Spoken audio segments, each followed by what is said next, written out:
Go. Are you interrupting me with my intro again? Dude, I love the beginning of the last episode where Matt was like, "Are we started yet?" Like a little my God. toddler Welcome to sat in the Plat backseat of episode the car. 48. I'm surrounded by children, including you, Matt. 14-year-old with a beard going through puberty too fast. Weirdo. Welcome to Plat Chat. Oh. Anyway, here's the thing with this episode of Plat Chat. This is going to feel like, Josh, I kept making the comparison to some of the games we were casting. It felt like the last day of school. Yeah. This is going to feel like almost the interim. I don't know. It's like weird because the things we're breaking down, like, yeah, we can look forward to the playoffs a little bit, but not that much because we want to save that for kind of more in-depth episodes, I think. But we're just kind of recapping. You know what I mean? We're just kind of just talking about a couple of matches that didn't really matter. Yeah, and the regular season in general as well, right? Because it's yeah. You get to the end of the school year and you recap the entire year, and you're like, "Oh, wasn't that cool? Wasn't that teacher a bitch?" Etc. Etc. Yeah, you go to summer school. You know, is this what is this? You have your gap year. Gap year. What's your gap year? I was chundering all over the place. My gap year. Don't forget the experimental card, Bren. Well, oh yeah. I mean, we do have a bit to talk about, to be honest. But first, I've got an important message actually, because the other day I was out hiking in the woods and I got attacked by a brown bear. Oh no! So I decided, I decided to play do that shit dead. to your hair? Sorry. Did the bear do that shit to your hair? Yeah, it dyed it. It frightened me to such a degree that I grayed instantly, and I have aged 40 years. But I pretended to be dead, as you're supposed to do against grizzly bears. Don't ask why there was brown bears in California. Just go with the story. It probably is. I was sitting by waiting for hours, still as a mouse caught in the headlights of a car going 1,000 miles an hour down the highway. And after enough time, the bear left me alone, but I was stranded in the woods without too much. I had about 5% battery. But you know who had my back? Who? T-Mobile, as always. Wow. Always had my back because I turned it up. Look at those bars. Ooh, 5G. Yes, please, sir. I'll take some 5G. Please, sir. Can I have some more? Because they got America's largest 5G network covering 215 million people and nationwide in nearly 6,000 cities and towns. Even better, the nationwide 5G network works indoors and outdoors, covering thousands of miles where the competition only covers city blocks. So rank up and take your wireless game to the next level with T-Mobile. Visit T-Mobile.com today. Yes, sir. Yeah, I'm going there right now. They saved you from a bear. God, you have gotten swoller. You've just been... You said you were getting prison body. Yeah. And there is this new haircut plus the tight black shirt you're wearing is I'm getting very clear prison body. He's got that medium vibe. shirt on, dude. That's medium, you know? That's small medium on. This is actually, I mean, I need to buy new shirts. Like one of Jack's shirts. I need to buy new shirts. I don't know. This is definitely a medium, though. I grew out of smalls about 2 years ago. How does it fit you on like the belly button? Like if you stand up, okay, it does. Wow, that's a really long shirt. Johnny looks like he just started his first day as an investment banker. He's just working from home. Oh, well, you know how it is, dude. Dress how you want to be, or something like that. Dress how you want. Job you want. Yeah, dress how you want to. That's the quote. That's the quote. YouTube comment. No. Dress for the job you want. Dress for the job you want. Don't let your mom dress you in the morning after a while. Dress how you want to be. I got to Wall Street and slang some cash, dude. Where is the? Oh, I've got it. Never mind. Anyway, yeah, let's talk about what is the first? You want to talk about experimental card changes first? Yeah. All right, let's talk. So we put Kurt on the spot here. Yeah. Sorry, Kurt. Let's do the experimental card changes because they've actually just pushed forward the anti-Brennon patch again. They nerfed MG, but that wasn't enough, and they had to touch my Widowmaker now because they have made some. Well, I'll come out and say it. Some gross adjustments. Whoa. Well, I mean, they're kind of. When you nuke shields, you kind of need to bring some of these other characters in line a little bit. I don't care, Matt. My main hero got nerfed in the experimental card. Right, which we can keep referring as a caveat. This is experimental. But This most is of the not changes in the live. experimental card usually go live. Not all of them, though. Not all of them. Usually, some of the more drastic ones like this don't go live. This isn't that drastic, though. I don't think so either. I put a link in the chat to SI Not Found, who does the visual comparisons between the patches, like the live and the experimental. 60 meters is quite a long way away. Like he does, it's towards the end of the video, and he does the Widowmaker one, and it's like, if you're looking down the end of Hollywood, then that's basically 60 meters. And then from house to house on Ilios ruins is 90 meters. Like, you have to be a long way away for this to. Wait, hold on. So are you telling me that people could have overreacted? No, this change is really bad in my opinion, because you're significantly nerfing the aspect that is the most difficult with Widowmaker, which is hitting long-range shots like this. Like, the targets are significantly harder when they're further away to hit, just on the basis that you have a smaller target to hit. Yeah, but like, why isn't that the intention of the nerf, to bring her closer to combat, which means she's less powerful, Bren? But surely you should be rewarded for hitting harder to hit shots. I just don't think they want her to feel as oppressive as she can just sit all the way in the back and just nuke your team down. Yeah, I mean, the change is, like, the harder the shot, the obviously... Wait, how do I put this? You know, the people who will hit the harder shots are usually pros. So they're essentially just nerfing, like, the pro level of play, top 500 or Grandmaster or whatever, because those are the people that will reliably hit shots that are further than 60 meters. Yeah. So essentially, by bringing this fall off nerf to life, they are making it more consistent across the board as what range Widowmakers will reliably be able to hit shots. And I don't like it personally. And I'm not just saying that as well because I am a bit of a Widowmaker one trick, but also maps like Ruins on Ilios, like that final section of Hollywood, you would see Widowmaker get played. Even if she wasn't in the meta, you would still sometimes see Widowmaker get played on those maps just because it suited it. And if you're directly taking away one of the only aspects she has, like the one-shot potential from long range, I mean, these shots, the shots are hard to hit. Yes, it feels oppressive on the other side of things. How do you counter it? Yeah. I think we should work through some of the other heroes. Yeah, but this was the big one I wanted to talk about because it directly affected me, Matt, and I'm an emotional human. Right. So, well, you know, not everybody in the player base is Brendan Hook. Are you being visited by Jesus Christ? What is that in your background? Who? Where's the light come from? Yeah, purple Jesus. Oh, come on, light. Yeah. It looks like I'm ascending. It looks like a gateway to heaven. Yeah. Let's start at the top though of this experimental business, and just work our way down because they got a lot of changes. Biotic rifle. Well, but even before that, there's an armor change. There's an armor change as well, which doesn't really make that much difference unless you're a Winston, in which case, just fuck you, mate. Because if you're trying to kill if you're just trying to kill the armored people, like anyone with armor, you do significantly less damage. I mean, for like a Zarya or a Sim or something like that, your damage output is so large that the reduction, I don't think, is going to make that much difference. I don't think people will even really feel it. But for a Winston, it seems particularly like. Do you think this is just annoying. A little bit to add to kind of bring up the survivability of Brigitte a little bit? Because they made so many nerfs to armor, but didn't actually change any of the raw values of Brigitte's health. But after the Brigitte changes, do you think this is kind of like actually, this is probably both for that and because they've just nerfed tanks in the previous patch. So this is like an attempt to make them more survivable, I suppose. This is probably just off of what they've gotten in terms of data from like after putting that patch with the tank nerf live.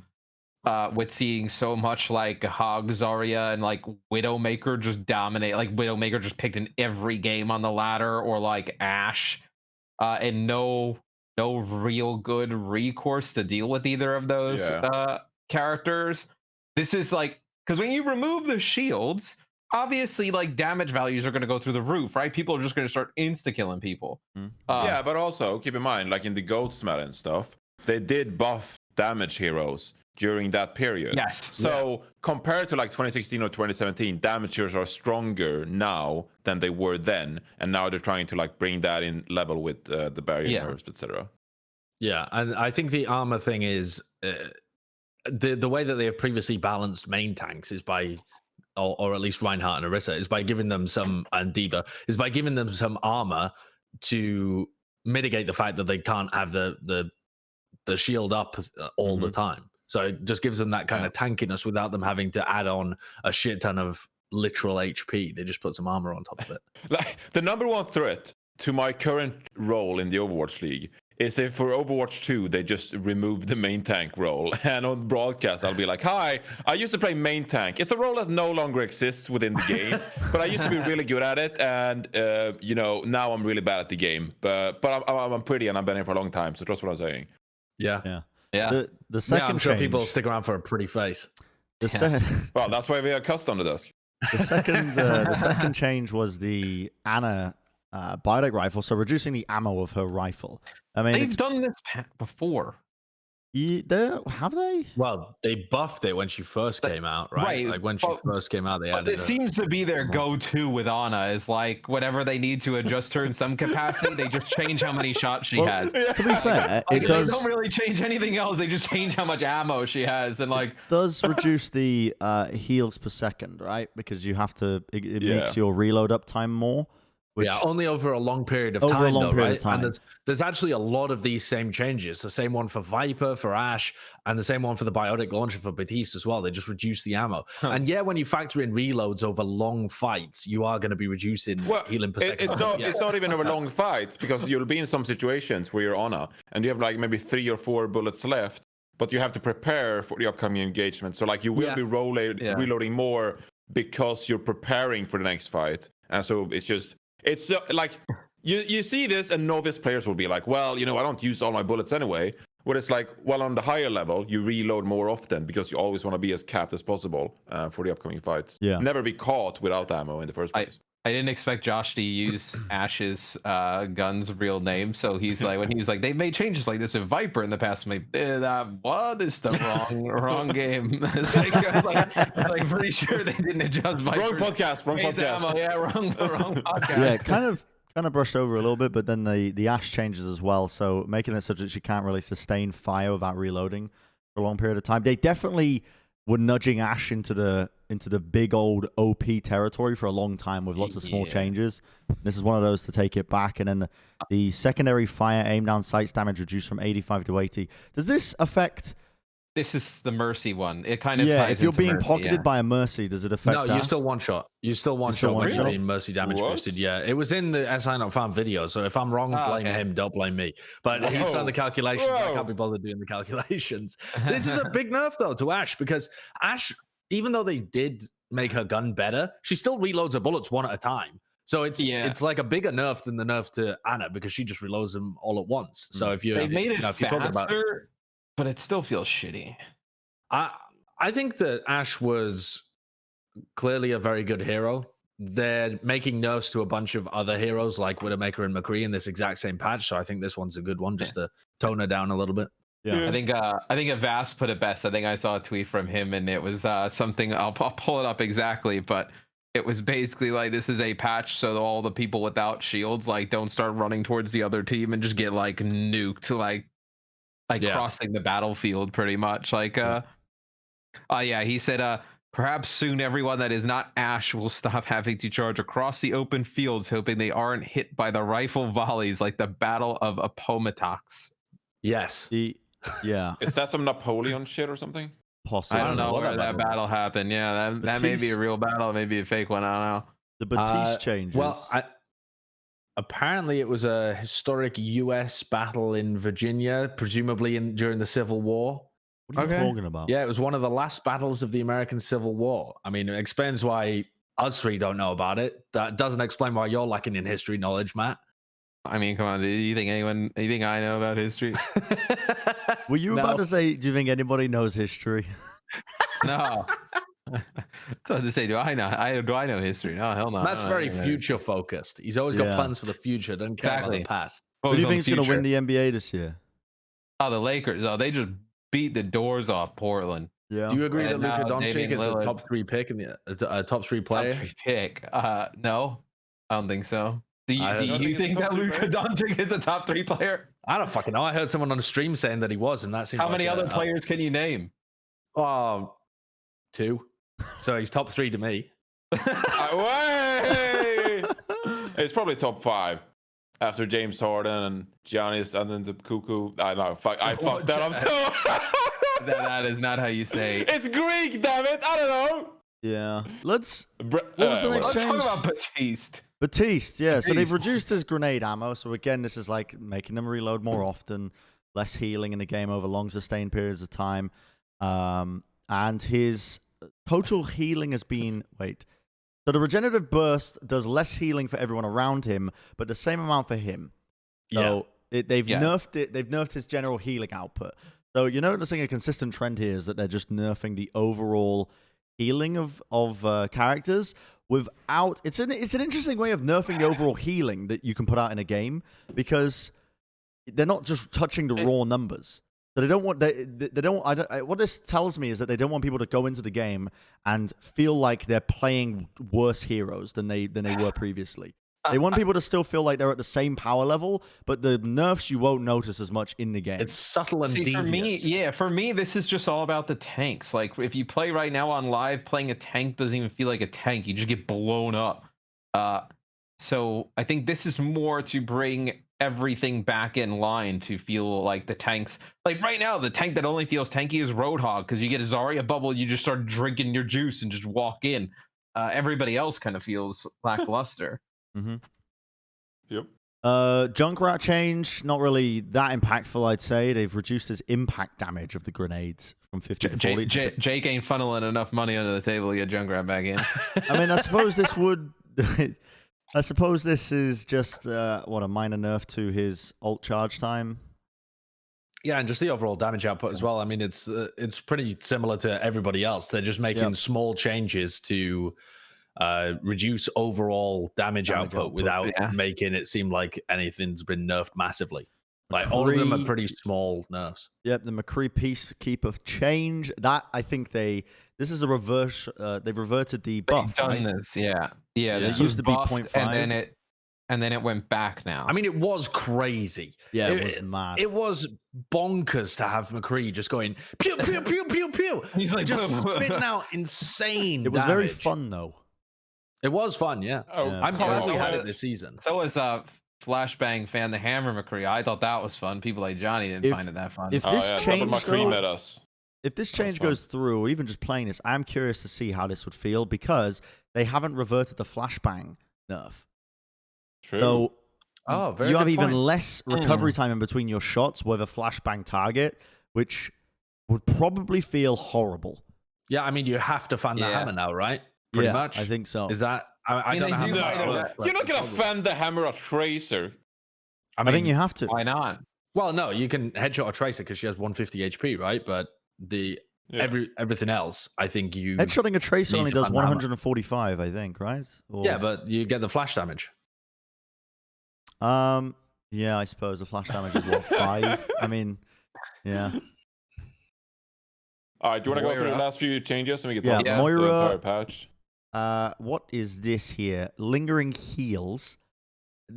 What the hell did they do? So this is stuff that people don't even realize, that like Moira heal does like a heal over time, but everybody's just pissing away, so nobody actually even realizes that. But it's just kind of a little bit of a knock on her healing output, but her heal per second gets increased, which is... But it costs more to heal. Yeah. So I think this is probably an overall nerf, but they probably want Moira to be this close quarters healer that can pump out heals, but it's very much like a short-term burst, right? And you won't be able to sustain it for very long because of the increased resource consumption, presumably. Yeah, that's the idea. And then also it's more difficult. Well, in some sense, it's more difficult to get those resources back because you need to aim now. Yes. Like you do get the resources back really quickly, but you actually have to aim at your target. I feel like it might even be a buff at the top level where people can just aim. But isn't that what you want? This also just screams. Yeah, I think that's a good thing. Yeah, I think they're still trying to figure out what to do with this hero. Like, I think this is just like a Band-Aid solution before they figure out some kind of grander rework kind of changed to make her have a niche.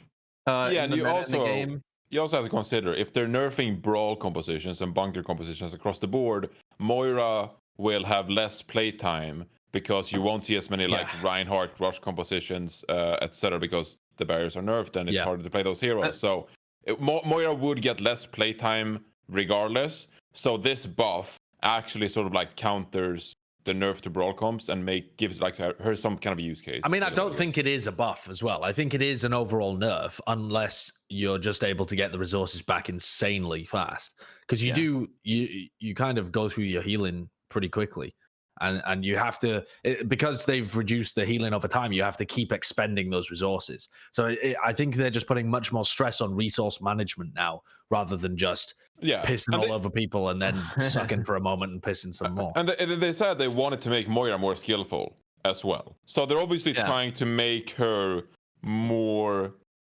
player demanding in that regard. So if you have to aim a bit more and you get rewarded for it, I'm fine with it. Yeah. You know, obviously they're playing around a lot with the damage orb and the healing orb to make the fade. Right? Like they're still messing around with the fade, trying to see if they can add a cleanse into the game, which I think is great. Yeah, she's the only hero that whenever you play Moira, like, I think the best way to explain it is when you play Winston, like it feels great, right? You feel like you're making a big impact, like you have a lot of cool things you can do. I think Moira is the one hero that doesn't really provide that. Like, there's not any, like, I mean, Coalescence, I guess, is cool, but it's just kind of you just doing the same thing that you do with the heal, but just longer. I think they're trying to find that thing with Moira where she can make those cool plays that you really enjoy playing. Yep. It's a good way to do it. The Orisa changes. This screams to me that they made these changes to Holt and her win rate got gutted. Because this is a very fast turnaround for some changes to really fast turnaround. But they did. They left the other nerfs in though. Yeah, but the change to Halt is one that I think a lot of the player base has been kind of asking for to make it more of a skill shot. And it seems like, I mean, I don't know this. I haven't talked to any developers about it, but it seems like a very short time frame to get any reasonable feedback from the player base. Play rate probably went down to like nothing. Right, but that's probably because she's been nerfed into the ground in other ways as well, and everything just became chaos, right? I don't know whether you can really say that was because the Holt was nerfed. I would rather see Orisa still be really tanky, but Holt be a skill shot. I feel like that's a good niche for her to fill. Well, they didn't revert it entirely, right? It used to be 6 radius, right? It wasn't. Yeah, I think we're in the middle now. Or was it? Did it went from 6 to 4, and then I think so. I'm not sure. Don't quote me. Oh, I see. So this isn't a total revert; it's just finding a middle ground. Yes, that makes a lot more sense. I believe so. Yeah. Okay. No, the whole radius was way bigger. I think it was like 8. I want to say. No, I don't know. It was 8. Really? I think it was 6. 8? I'm gonna try and find it. Oh, God, thank God! Someone actually did it. Someone's gone out of their way. Yeah. But I think, you know, I still think that this is a pretty decent change. Like, I know the popular opinion is to hate on Orisa and like just want, you know, her gut out of Overwatch entirely, but like I think this is a pretty decent buff to her, and I think that obviously it still means that you can sync abilities with her, and she has that team play kind of aspect. It was 7.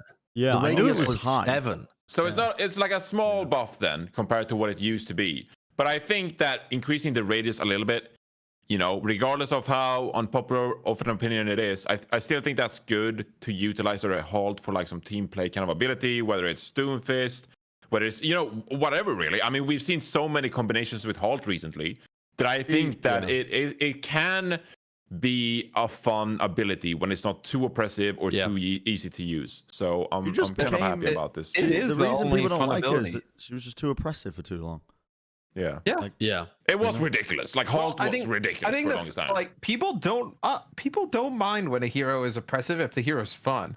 Like nobody can like. I mean, there is like when Genji was really good, the only people that complain are people who don't play Genji, right? But yeah, like, I mean, I don't know. There was a lot of people complaining about Genji being good.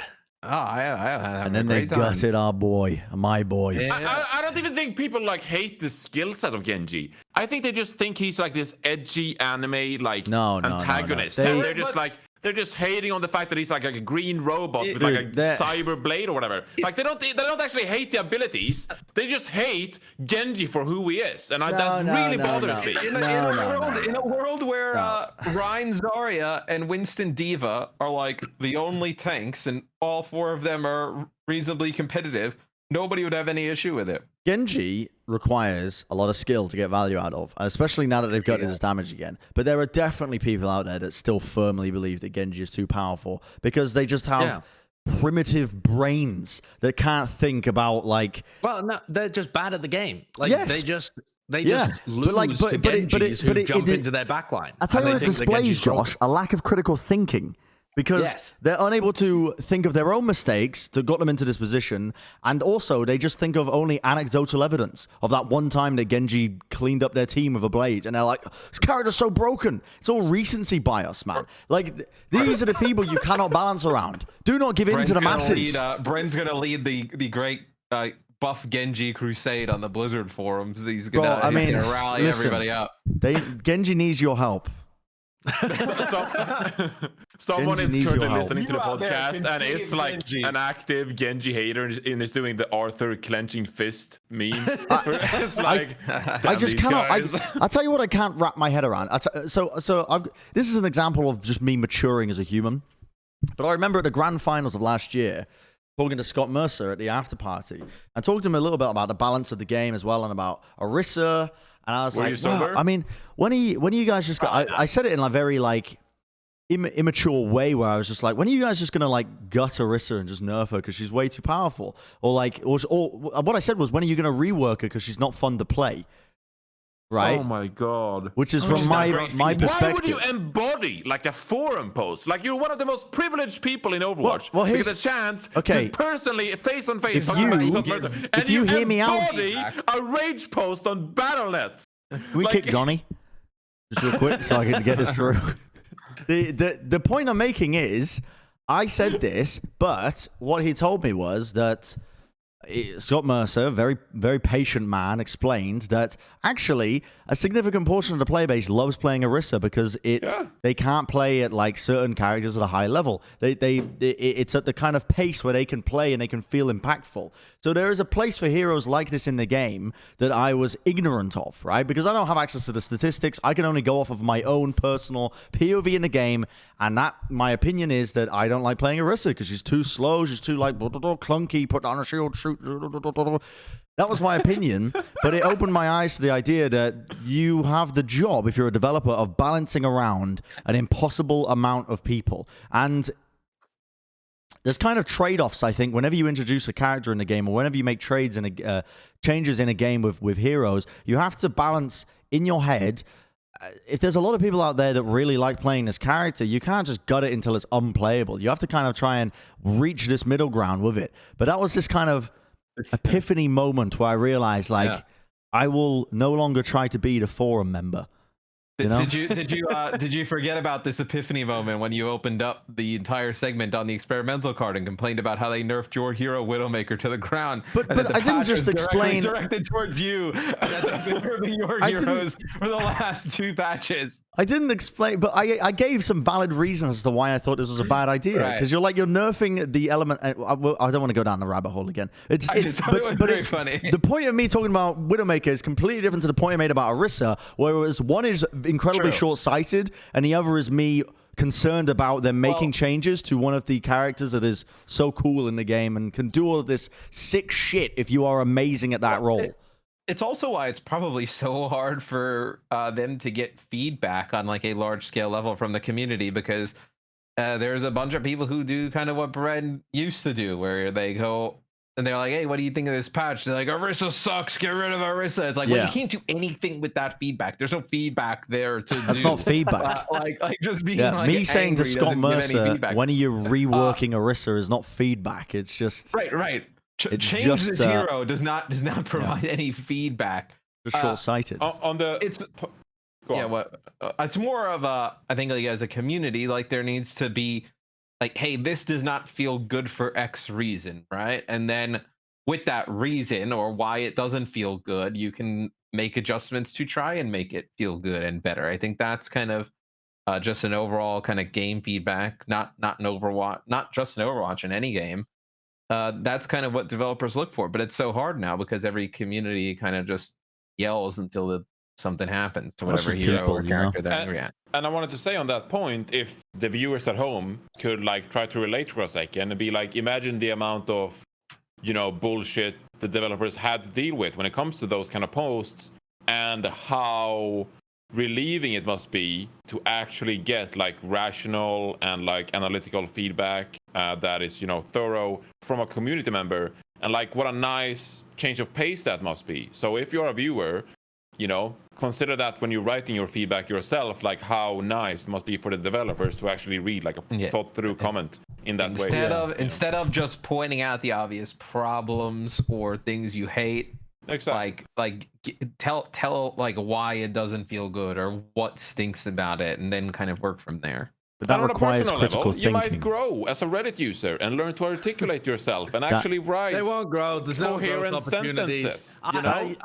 Josh represents the Timmies, dude. I went to sleep too early last night, right? Yeah. And I woke up accidentally at like 3 a.m. and I couldn't get back to sleep. And so I was reading through the competitive Overwatch subreddit, and the takes were making me mauled, man. It just reminded me why I don't troll through the subreddit before.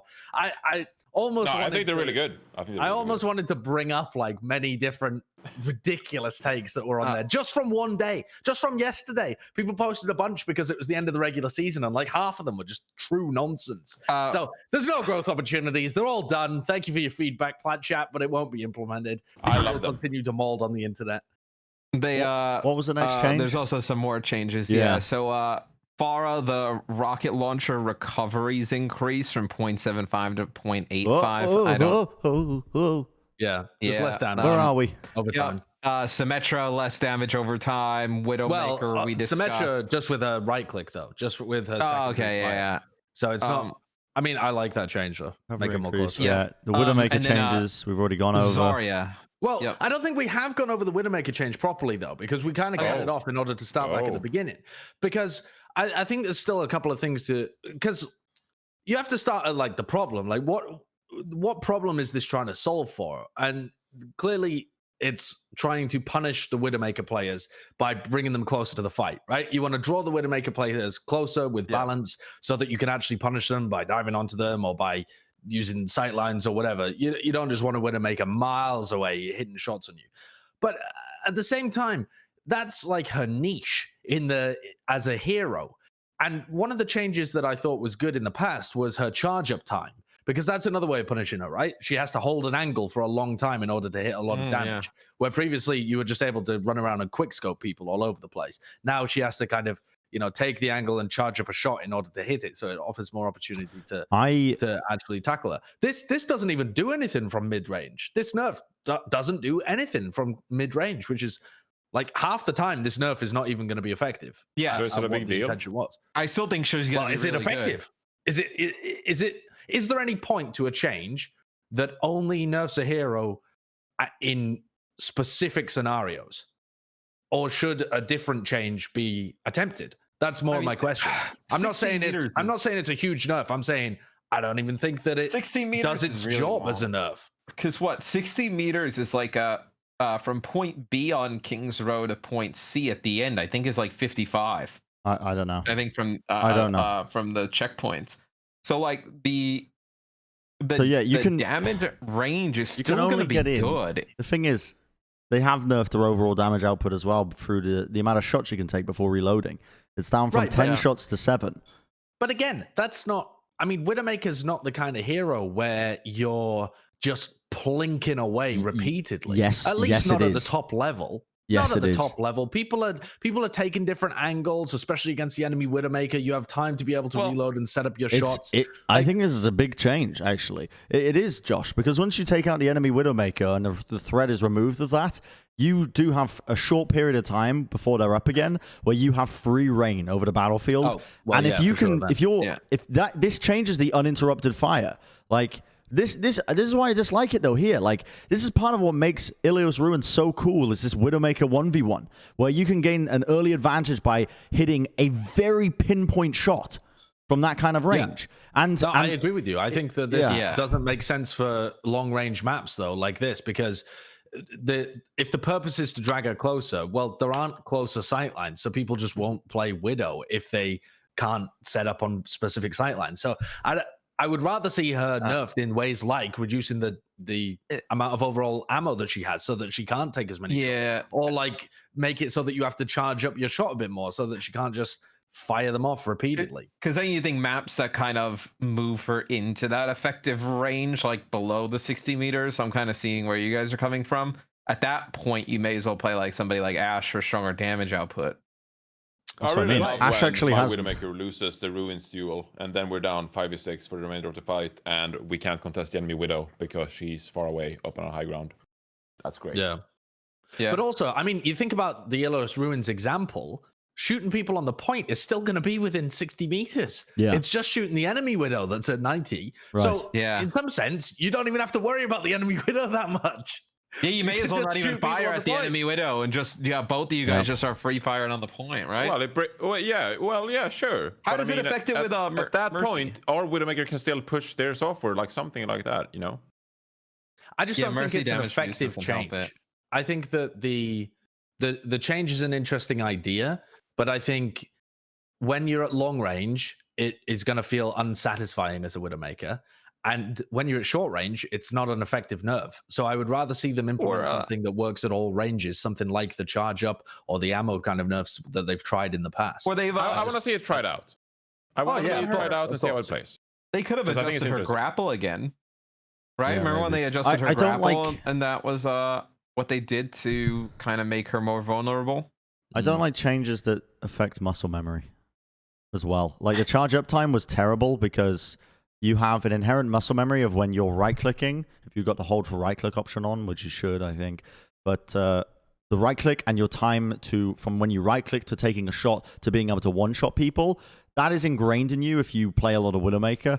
And when you fuck with that, you are eroding hours of training, basically, which I dislike. But that's the same as like McCree's timing has now changed for the shots. Is it? You because McCree doesn't have a particular. You can't just say that's off the table.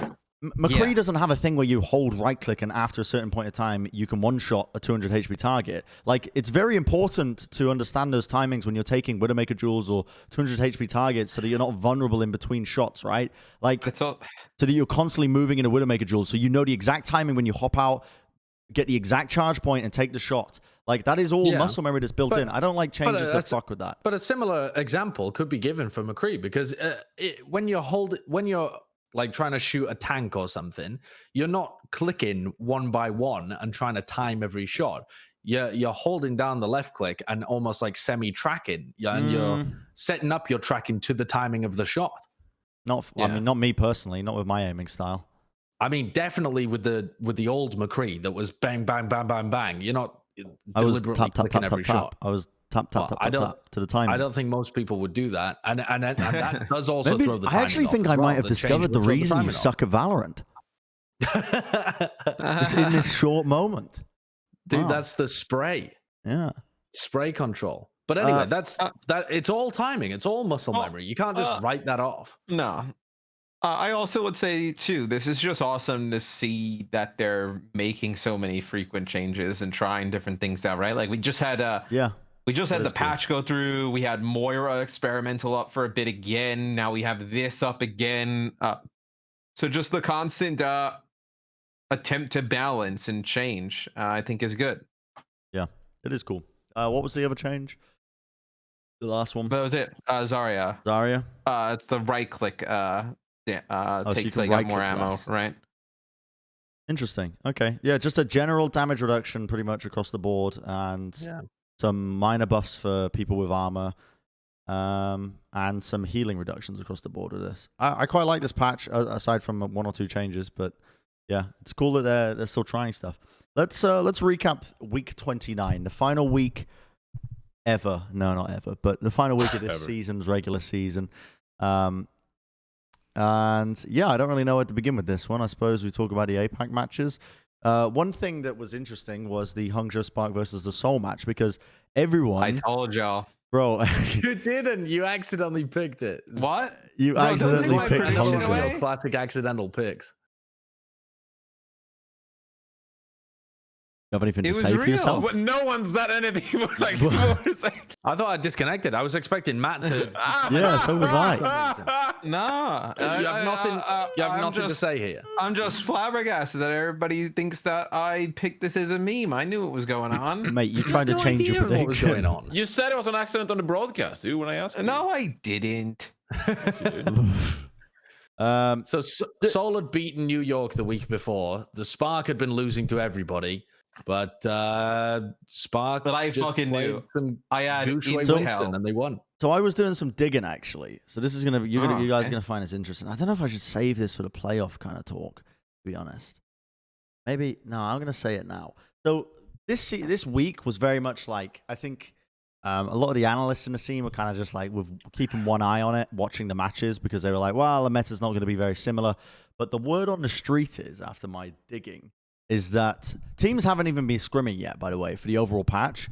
But the general consensus is that it is going to be these Winston comps, and it's going to be the same concept and play style as the meta from this week, where you're rotating the ults with like Primal Rage, Nano, and EMP. EMP. But instead of a Diva, you have a Sombra, Zarya, so that you can actually have some sort of cleanse options for somebody diving or just having an option that won't get absolutely obliterated once you're hacked or EMP. God, that'd be good. Yeah, I mean, this is that's the same meta though that we've seen, but presumably with like a Tracer as well instead of an Ash, right? Presumably with a Tracer. Like that's just the Shanghai comp that they've been running for the majority of the season, right? Like the Sombra Tracer kind of. That's the general Zarya kind of consensus here, and it's Oh not. my God. It's not too far off from what teams are running. I mean, it would play the same way ult-wise. It wouldn't play the same way with the Ashe in the composition, but who knows? Maybe Ashe would still be getting some playtime over Tracer. But it should be pretty similar. So I think there's something we can take away from this week's of results, because every team that I spoke to was taking it seriously. Even if their seeding didn't matter, they were still scrimming for this for the last week. They weren't scrimming for playoffs yet. Yeah. I mean, would be so excited if this was the meta, because there are so many fantastic teams with these compositions. Like, just consider, like, on paper, like the lineups. Like Hangzhou obviously have Goucheway, but then you have Shanghai Dragons, like Josh just mentioned, and then you have San Francisco Shock with Choi and Super, and a vast Super field wouldn't of be playing players. Winston. I mean, Fusion with Sado and Fury, and it's like like brain melting amount of great players on these teams. I would love if this was the meta for the playoffs. Yeah, it would be cool, especially because we've seen it before, right? Like, it's not. It would remove that aspect of playoffs just being something totally new, and you have no idea who's good at it. Yeah, at least then you can look back and have some idea of who was performing well. I feel like it just sets up Shanghai for an easy slam dunk, though. If the meta's any kind of like Winston Sombra comp, just hand them the trophy already. It's like in their wheelhouse perfectly. Yeah, it's exactly what they've wanted to play all season long. NA, there wasn't like a ton, I think, that was super interesting. The only thing I would say is from the games that I got to cast and watch is Bird Rings had a hell of a run the last like 2-3 weeks with the Gladiators. We've seen what happens when the rest of the Gladiators play poorly around him. They obviously lose, but like when they get decent performances from everybody else and he plays like that, the Gladiators, they could be tough. I spoke to Space in a post-match interview after the Gladiators beat Dallas, I think the week before. And he just said that they've changed up their practice setting, or not setting, but mood a lot. In that, like earlier on in the season, they would be more relaxed in scrims, whereas like they would practice a strategy, but they wouldn't be shot calling as hectic, and like the energy just wasn't on the same level as it is come match play. So when you're playing matches, like the energy is just like through the roof, and maybe it's harder to process like the actual like mood and the shot calling in the moment. You know, I could even see that being a thing for the Houston Outlaws as well. That's why they can't handle like the overtime situations and stuff. But I think that's made a massive change for the Gladiators, because they just look way more crisp in these clutch scenarios, whereas before they would make a lot of mistakes. And obviously they still made a shit ton of mistakes against Florida Mayhem. Yeah, like so I think many. the Gladiators almost should have won that series against Mayhem. But in every fight, they had an advantage. They just screwed up. Like, they threw away an ultimate. They let, who was it? They let Chris, I think, of the Mercy, revive, like, Fate for free on Hanamura. And it was just, like, so many things they messed up. But for the most part, this Gladiators team just looks like they are ready for playoffs. And when they bring their top level, like, holy shit, they could compete with the likes of Valiant and Paris. And maybe even Florida Mayhem, like, bring it to their level. So they beat Valiant. Exactly. Birdring has always been a big playoffs guy as well. And if you get that kind of... my theory with Birdring, I don't know whether this is true, but my theory is, from watching him across many, many years, is that he thrives when the energy in the team is high and when he is on a pivotal role. Like, I think that he just didn't gel with playing with Prophet because Prophet got all of the resources and attention. But on this Gladiators team, right from the beginning, he's looked improved, right? This isn't total recency bias. Even at the beginning of the season, he looked good. He was like, oh, shit, like, Birdring's back. Like, he's playing actually pretty good. And then as we've got towards the playoffs, he's heated up to old Birdring, where he's just destroying. So if he can keep that kind of pace up, then this is looking like a dangerous team. They just need to really fix those mistakes. Like, it's painful to watch. We talked about that on head-to-heads early in the season when we did one on Birdring, and it was like, He looks and plays much better when he's not the damage dealer who just has to play the other character, right? When he's given like the most prominent role and the team is around him. Like when he was on the Widowmaker for London, right? Like, he was crushing. Like, when he can play those type of characters for the Gladiators, he looks great. I just don't think he necessarily thrives or probably kind of can bring that same energy and I guess you would kind of call it like almost he knows he needs to play well for the team to win. When you're in that secondary DPS role, like if you're a Widowmaker or somebody pops off, like you can kind of get away with some bad plays. But with so much riding on him, I think that's where he definitely plays his best. Yeah, agreed. I mean, because we're bringing up the Battle for LA footage now as well, Gladiators must be kicking themselves for all of those mistakes in the Mayhem match as well, because they would have finished above the Valiant. And the Gladiator... So it's amazing to me how different the narrative is for both of the LA teams, considering they finished with the exact same record, apart from Valiant had one extra win for finishing deeper in the tournament. They had the exact same record. And the Gladiators have just been... Like, because our aspirations were high for the Gladiators and low for the Valiant, it's almost like they met in the middle, but the narrative is totally different. Like, the Valiant people think are like a sick team. They've done so well this season. They've placed deep. Like, they're so good. They've looked at times like one of the best. The Gladiators are like, oh, man, they've really not met their potential. They kind of sucked out. They only look good in some scenarios. They still finished at the exact same spot pretty much the exact same spot in the regular season. And going into the playoffs, I feel better about the Gladiators if they can shore up their mistakes than I do about the Valiant. I don't think the Valiant have chances to beat top tier teams unless the meta kind of falls into their lap. Whereas the Gladiators make a lot more mistakes, but they oscillate a bit more between like maybe being able to... I think they have stronger individual like playmakers, right? Like if you saw... They paid for them. Yeah, I mean, if you gotta spend it, right? I mean, Valiant is still more reliable. But reliable doesn't like sometimes in those big games, like you need people who can just like go crazy on a roll and pop off and just make a play. Like I feel like Shaxx KSP. Hello. Right, but I realize it's like, not to Josh's space point, and you need OG, but to Josh's point, you need a meta where both of them can play. Yeah, they've been playing KSF for a while. Yeah, we haven't seen them both play at the same time, obviously because Tracer's out. But like even then, they were still struggling to figure out lineups and ways that they could play both of them. Yeah, I mean, presumably if Sombra is in, that's going to kick one of them out because that's been KSF's role. Unless Shaxx picks it back up, but even then, you can't expect Shaxx to carry the game on Sombra. There's no way he can do that in the same way that he could on Tracer. Do we think there's any hope for Dallas? I actually thought Dallas... Before you get some overreactions and be like, nah, write them off.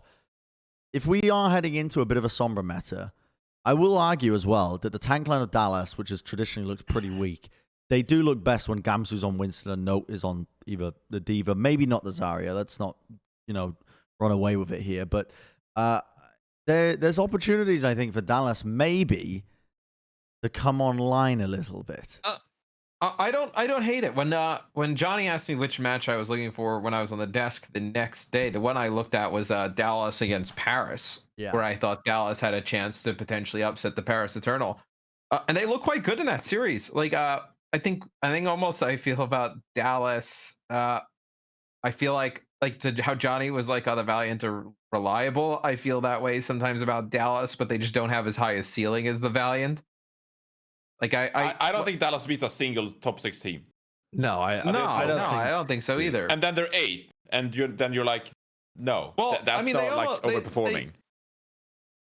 Could they beat a top 6 team in a good meta for them? But like the stars would have to align, right? Like, for argument's sake, the Paris Eternal have something where they can't play a ton of what they've been successful at. The Dallas Fuel will kind of stumble into a comp that's good for them. Like, they would still have to play really, really well, but it's possible. But I think Dallas are more likely to get knocked out against one of the bottom teams when they have to play in to get into the tournament, right? Yeah, than they are to beat a top team. It's a good point. But like, Dallas, in theory, could be pretty good with Doha playing the Sombra, but their team coordination has just been ass, and that needs to be really good if you're trying to follow up on anything that Doha has done. They haven't looked. The team hasn't looked better when Doha has been on Sombra. Like, Doha himself, I am sure, is still a great Sombra, but I don't think the team. There's no correlation between them playing Sombra and them looking better because they just don't have the follow up at all. Yeah. But they've had a what a shit show. Yeah. I mean, you can't even really kind of say like, oh yeah, the players they should be doing better. Like, I mean, their team's been all over the place with how. Yeah. I can't wait for an episode in the off season to talk about Dallas Fuel's organization. Like, yeah, hell yeah. I mean, I'm waiting for it. I was loving watching Paris play against them as well. Oh, yeah, we've got a clip here. I mean, Fielder is on the Ana at the moment, but just watching Paris play mixed rosters and putting Fielder on the Zen as well was so... I know that you say all of the teams were playing seriously and they were scrimming and stuff. I don't really believe that we saw full-strength Paris whatsoever in this match. Yeah. Right. I got the feeling that they were just... not messing about, but they were just... They weren't at peak motivation. Yeah, they had Sideshow coaching a little bit this week. Coach Sideshow is in there just giving them some pointers. I saw some slightly molding takes. Sorry, just to talk about Fielder a little bit more though. Yeah. I saw some slightly molding takes on r/competitive Overwatch about Fielder recently as well, because people were talking about like Fielder. Somebody said, "Oh, Fielder should be a Rookie of the Year candidate as well," and other people were like, "Well, I don't know whether he's quite up there." I don't believe that he's up there, but I do think the guy should get props. Like, someone else followed up saying he's behind FD, God, Xe, and Hanbin, and that's only on his own team. Like, come the fuck on. This guy had a massive impact on the Paris Eternal. They were 5-4 before they had Fielder, and then they were 16-4 after they had Fielder. It was a huge deal for them. And he's playing on 200. I mean, I know there's a lot of high ping players in the league, and people were getting angry about us not talking about Onigod in the same way that we were talking about Fielder when we were casting the Dallas match. I don't know whether you realize this, Bren, but because I've been trolling through r/competitive Overwatch, I've absorbed all of this nonsense feedback into my head. Yeah, there's a reason I have literally. I know it's a terrible idea to. I've banned it off of my PC and phone.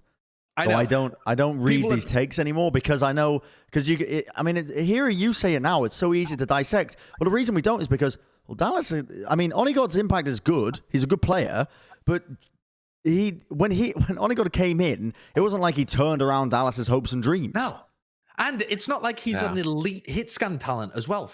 He's good, and he's one of those players like Shockwave where you want to see more of them, and you want to see them on a decent team, and you want to see them on low ping, right? Yeah. Like, you look at the guy and you're like, man, you got potential. You belong in the league.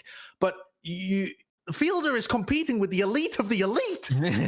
He is up there playing at the same kind of level as like your alarms and your Izayakis on the Ana, and he's playing on 200 ping. This shit is bonkers, and it deserves more credit. It's almost like the only DPS player that I can think of that's similar is like Kevster. Like Kevster is absolutely pounding on high ping for the Los Angeles Gladiators, where you're like, holy shit, imagine what he could do on low ping. That would be absurd. Yeah. Plus, Fielder's having to wake up at like 3 a.m. in order to play these games. So, how its circadian rhythm is being aligned to Overwatch. Do you think Paris are just going to come online if they manage to qualify? Get to LAN? In theory, yes, but Fielder I think welcomes his team. Didn't Johnny? You interviewed Fielder, didn't you? You said, has he got any plans? I can't remember how the interview went. Oh, yeah. It was a great interview. It was like, I mean, he looked kind of demotivated because it was like, what? Like morning in Korea or something. So he was like tired and just like zoned out and was like ready for bed. But I asked him, the final question was like, do you have any plans for, you know, if the team comes to Korea and like you will finally be able to meet your teammates and you will be able to celebrate together and stuff? He was just like, yeah, I'm going to take them out for Korean fried chicken together. And then I was like excited because I went to Korea in 2016 and I was like, oh, fried chicken. Like, and we used to go to this place called Kanbu Chicken. So when we are, it was us, Reunited, Envious, and was it Cloud9? I can't remember. But we were staying at this Ramada hotel in Korea, and right next to us was a place called Kanbu Chicken, which was like the most unreal Korean fried chicken I've ever had. And like we used to have like 3 days a week, and just imagine having so much fried food all week. But it was so fucking good. And like there's actual memes about the Kanbu Chicken place. Like every time I talk to Cruz, I'm like, hey Cruz, Kanbu Chicken, and he's like, yeah, Kanbu Chicken. Because we made so many memories just talking in Korea at that place. And so when I heard Fielder bring up Korean chicken, I was like, hey, Fielder, what do you think about Kanbu Chicken? Like in the middle of the broadcast. And he was like, yeah, we're going to go to Kanbu Chicken. I was like, it was the best. I loved it. It made my weekend. He asked Fielder what his favorite fried chicken place was. And I was like, is this just a pitch to get some brand to sponsor the Paris Eternal? It's That's great. funny. Yeah. They could level up, though. They could. Okay, the match that I actually am quite excited to talk about here, and not for good reasons, is the Shock Atlanta match. Because absolute hubris from me booking a haircut at 3 o'clock for my cast to finish, because I looked at my schedule and it was what? It was Paris, Dallas, and wow, look at the before and after of my hair. It was Paris, Dallas, and and Atlanta Reign Shock, and I remember thinking, Shock Atlanta, this should be a quick and easy one. Atlanta got absolutely fucking boomed the other day. Like, you could visibly see the tilt on all of their players' faces in the cams when they lost. Who did they lose to? Was it the Titans? Gladiators, wasn't it? Yeah. It was the Titans the week before. Oh, they lost to Titans the week before, earlier, and then the Gladiators. So I was like, there's no way this team's going to do well against a Shock. And then the Atlanta Reign elevate their gameplay, and a Shock make countless mistakes because they look so sloppy playing that Winston comp. And I was like, oh my God. And I'm just in the middle of the match profusely apologizing to the barber because I'm just keeping him waiting the entire time. So yeah, that's how I got screwed by this. He looks like he took a bit of revenge. Yeah. He actually did feel very bad about my hair, funnily enough. He didn't accept the tip. Wait, what? He didn't accept the tip. He wouldn't accept the tip because I wouldn't have either, to be honest. The bleach, that like basically when you dye someone's hair, there's like a what's up, Johnny? Nothing. I just apologize to the viewers. Sorry. I just apologized. When you put bleach in someone's hair, the bleach works, and then there's a developer as well that's part of it that changes your hair and takes the color out of it, which makes it more susceptible to dye, I think, is part of it. And he used like a type of bleach that the developer just didn't work after a certain amount of time. So we basically bleached my hair for an hour, rinsed it off. It still wasn't bleached enough. So we went for round 2, did it again, and then we applied the toner, but it still came out with, I don't know if you can see it on the camera, but it's a little bit blonde, a little bit yellowy, when it's supposed to be like purely like an ash color. So I think he felt bad about it, and he just didn't accept it. No, that was good. Yeah, that tells you a lot about the Shock versus the Reign. I think I explained everything you need to know about this, though, as well. It's because it was a weird game from the Shock. They looked quite uncoordinated at times. And the Atlanta Reign, I was surprised at how they were able to come back mentally from one day to the next and actually perform well enough to go toe to toe with the Shock. I think the weird thing is, What? Sorry, go on, Matt. No, what are you gonna say? I was gonna say the weird thing is that it was just a battle of the maps. Like it wasn't. Yeah. Some of the maps weren't close, and that was both ways as well. Like Atlanta rolled them on Kings Row. Look at the time bank difference here. They're heading into Point C. They don't even have to take it the full way, and they just kind of snowballed it in. But then when it came to Ilios, Ants just destroyed them. And then there was another map as well where, oh no, the first map was actually fairly close. I mean, the Shock came out with a win, but Atlanta had some opportunities to win that map. This also kind of gives you an idea of like where Atlanta could be like skill-wise, which is why some of us were high on them. I also think this is a match though where the Shock, they knew they could not go up, they knew they cannot go down. It's a final match of the season. I don't think Atlanta could have moved in this type of position. I think they needed a win, so they needed a win.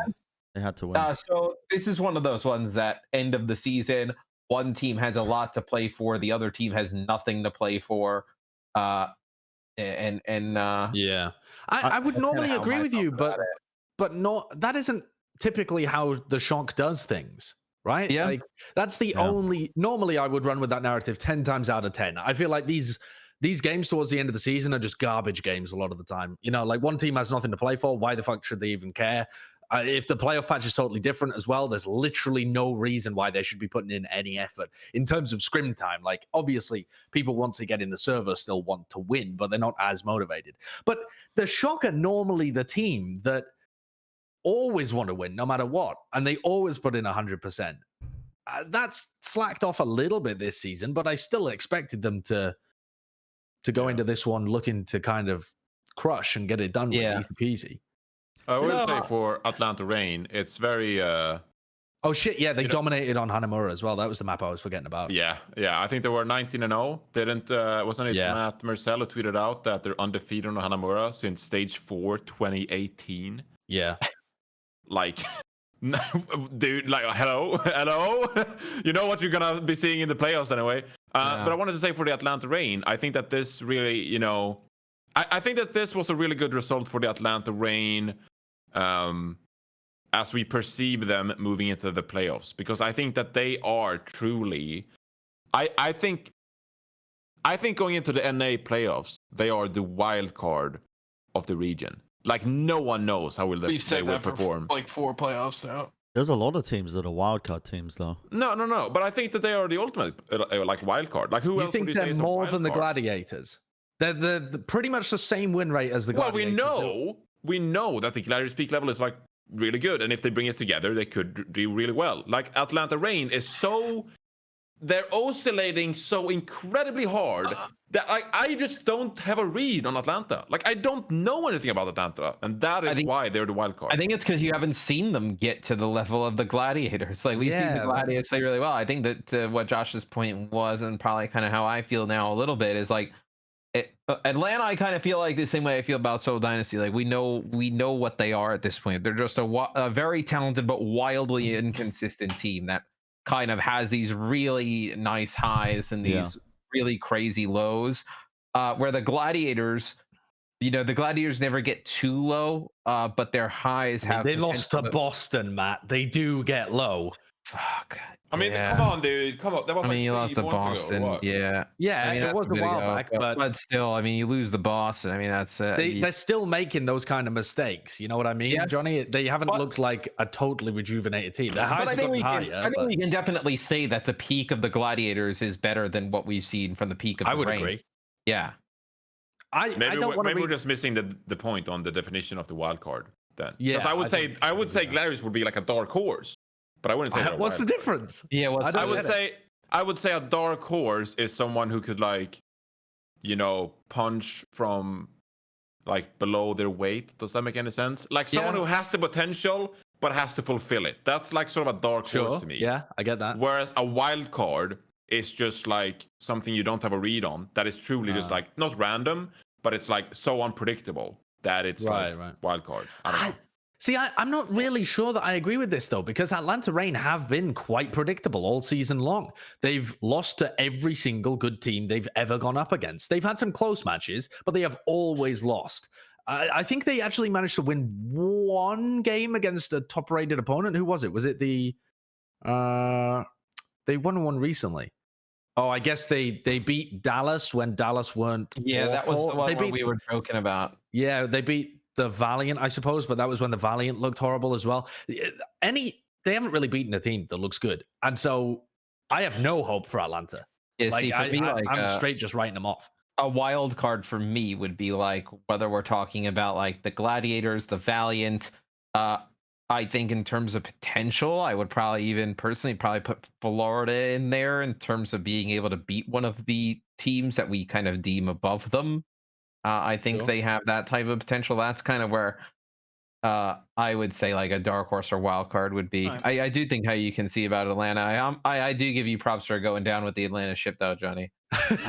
I'm not going down with it. I'm saying they're a wild card. How's that going down with the ship? You're committing. Even Captain Mr.X has bailed from the ship Atlanta at the moment. No. I don't want to be attached to the Atlanta Reign team going into the playoffs. I'll jump off the Atlanta Reign and get on the Atlanta Phase one, the COD team. Yeah. Their final Dude, four. you're on the Dallas Fuel train. You're like, hey, I think they could punch above their weight. Only God in Doha. Like, I said the Dallas. I'd pick Atlanta with Dallas. I didn't exactly punch a ticket to the Dallas Fuel train. I said they could be good. That's what I said about Atlanta. While Bren's little host brain is occupied killing a fly by the look of it, trying to train his jujitsu moves, I've got a question for the other two of you.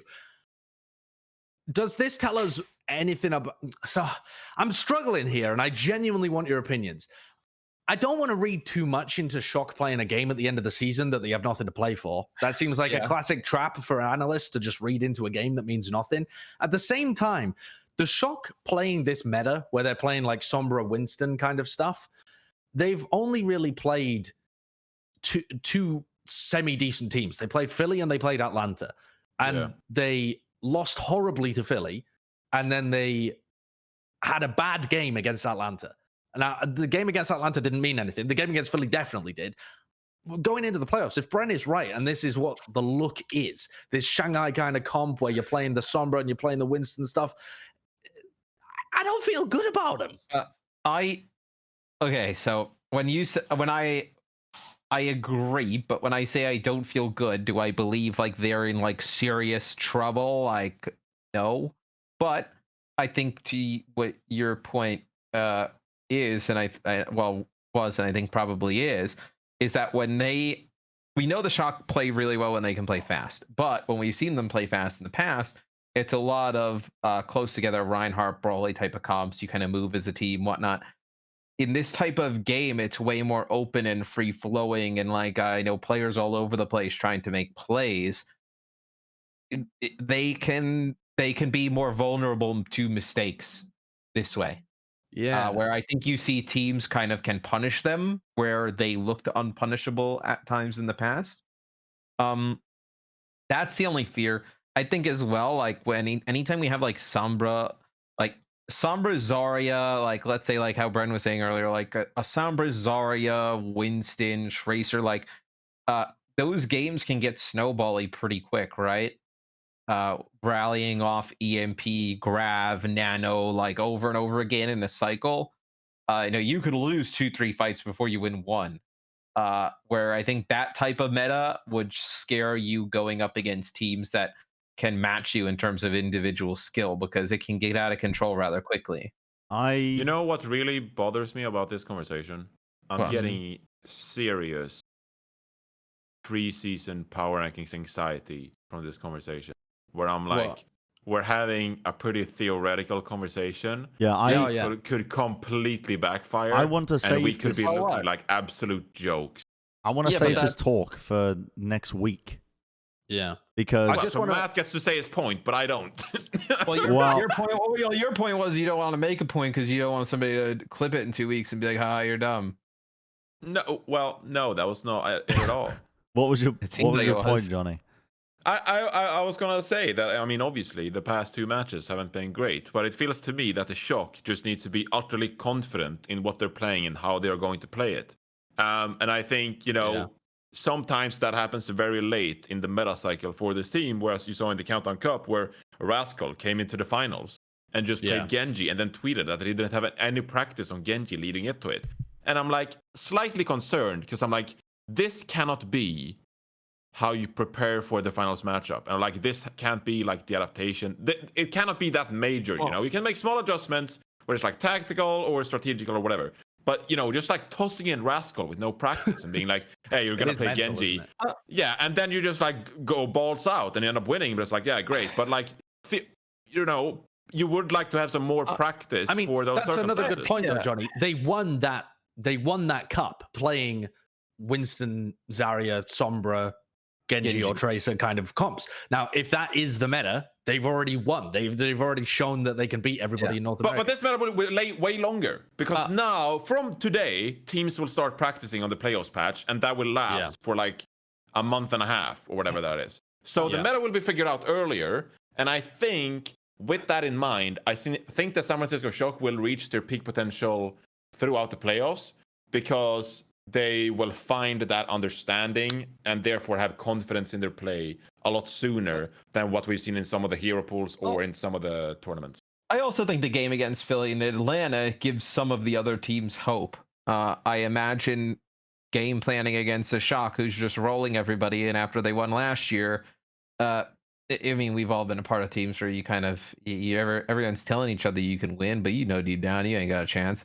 Where I think now some of these teams will probably look at Philly's game and look at Atlanta's game and say, hey, like we realistically could make it tough for them in like a best of 5 scenario. Well, they had shitty ultimate usage. Shock were playing poorly. But all you have to do is beat them once in a best of 5. I mean, look at last year. The Atlanta Reign ended up beating them in round 1. Like, I mean, it's doable. Yeah, it's especially when you have something like an EMP type of like meta where there's just Sombras just nuking things. And I also think that I think that people should be very aware that this meta with Genji Tracer banned out of the hero pool was very different to the Countdown Cup meta. Because even though you still have the Winston, you still have the Sombra. Oh, Lord. Super, I just saw that, Even though you still have a lot of the same heroes, you have the Ashe and the Mercy just off on their own. So you're actually working with like a 4-2 kind of setup instead of a 6-man unit. And I think the Shock thrives on coordination. And in a meta which is much more individual, where Ants was popping off, but so was Carpe when they were playing against the Philadelphia Fusion, and so was Hisu individually on the Sombra, whereas when you're playing the Sombra alongside a Tracer, there's many more people to coordinate with, and they can lean on that. That's their strength, that coordination. But when you're playing as 2 kind of separate units, it takes away one of the strengths of the San Francisco Shock, I think. So just because they won the Countdown Cup doesn't mean they're going to look good for the playoffs, even if they are playing Sombra Winston stuff, because if it's more individualistic, I think they're going to crumble a bit. I think at least final thoughts. Final thought is think about how we thought about the Shock going into last year's playoffs, and I still feel the same way about them like almost last year as I did this year. I think there's a better chance that somebody like would upset them in this type of thing than like how they looked last year going in. I think this is a little bit more chaotic than it was last year going into the playoffs, and just kind of how they played the whole year. Where I think this type of meta is way scarier for a lot of teams, not just the Shock. I think it's scary for any team that goes up against somebody who has like quality like Sombra play with like a good Winston and a Tracer. I think it'll be if that's kind of how it shakes out, I think it'll be really interesting. All right, time to move on. The Plat channel did a stream, right? Scott Mercer. I thought I was like rain light going on there. Yeah. I was just trying to think because I'm like, we just talked for so long, and a lot of it was playoff focused. And next week we won't really have much to talk about. We talk for a living. We've got so much. We haven't gone through any of the potential brackets or how teams are going to match up, or we're going to have a better idea of the meta at that point too. We did, and when I say me, I mean Plat Chat, but it was actually Matt and Josh who did a little stream here with Scott Mercer reviewing the game. Kurt as well, yeah. And it's actually very interesting. The match itself, not very good in my opinion, but this actually had a lot of nuance as well in what you guys were talking to Scott about. So it was an interesting watch. And if you haven't seen it, you can go on to our Plat Chat channel and you can take a look at that and click on it because it's worth a watch actually. If you're bored and you know there's no Overwatch or whatever, then take a look at this. Even if you're not bored, if you're very entertained, this is still a really think about like it was kind of like what this show would be like if we got rid of Bren and Johnny and it was Scott Mercer. Not true. Kind of what it was like. And we had a gameplay. We didn't talk about the game very much. We just shot the shit with Scott talking about a range of different stuff. But it was really interesting. There's a lot of good stuff in there. Talked about a lot of stuff with like competitive queue and all really kind of interesting, like how they make decisions and what goes into it in terms of data and what they see in terms of hero usage. And then I think we also offered a bunch of dumb suggestions like Torbjorn Golf. We asked his opinion on Thomas the Tank Engine, which apparently he's never played it. Which he said hasn't played Thomas the Tank Engine, which is kind of mental. But no, I think one of the biggest things that I took from it, and something I already knew, but I think it's really good for the community to see, is that when Scott just kind of talks about Overwatch and trying to make the game great, and I think what he said at one point was that like every day when they have their kind of team meeting calls, they end it with "Let's make a great game," and the amount of effort and how much they care to make Overwatch good, I think sometimes like everybody can take that for granted, just kind of like yelling into the void. The people on the dev team, that's all they think about is making the game better for everybody who plays it. I think it's just one thing with like to kind of see it in like a blue post, but to see somebody from the team and like how sincere, and Scott's just the best. Like he's just a great dude. He's lovely. He's super genuine. He's great at speaking as well. I mean, he was talking about how good Jeff was, and the whole time I was just like, man, Scott's so good at speaking as well. Yeah, he was like, I don't really like the. He was telling us about how he didn't really like get started with speaking publicly until like one BlizzCon. They threw him up there for like I think Wrath of the Lich King stuff, and and we were like, he's like, oh yeah, like I'm not as good as Jeff. We were like, you're great, like you're better than Bren. I mean, Bren is such a WoW boomer. A WoW boomer. Yeah. Me and Johnny had an argument earlier about Classic WoW, which I mean, we talked to him about that as well. We talked to Scott. Yeah, we talked to Scott about Classic WoW. Yeah, about Classic WoW. Because we were talking about Classic Overwatch, the idea of like vanilla Overwatch. Interesting. Yeah, well, don't spoil it too much because I want people to actually click on it and watch it. There's no parallels there because WoW Classic is actually, really good, where Classic Overwatch I don't think would be that great considering, how Roadhog Hook worked. And you're telling me you would want to hook? I would want to hook somebody through a wall one more time. Yeah.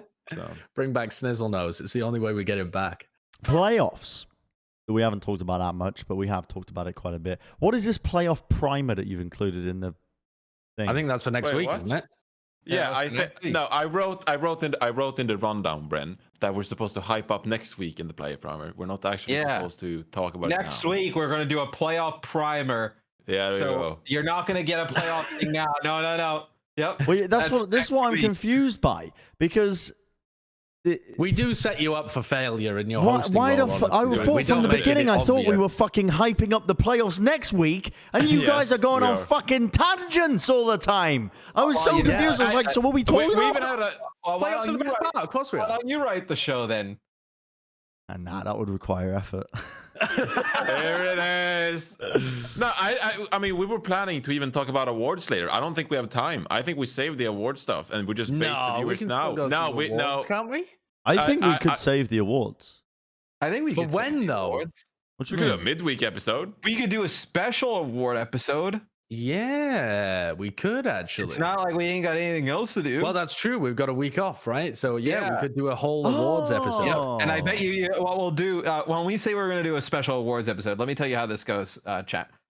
So we will all agree on a time, right? Most likely somewhere around like 11 or noon. Kurt will graciously bow out of his personal stream, twitch.tv/truck. Yep. And then what'll happen is we'll all get in the call. Kurt will call everybody. Then everyone will be like, "Where's Josh?"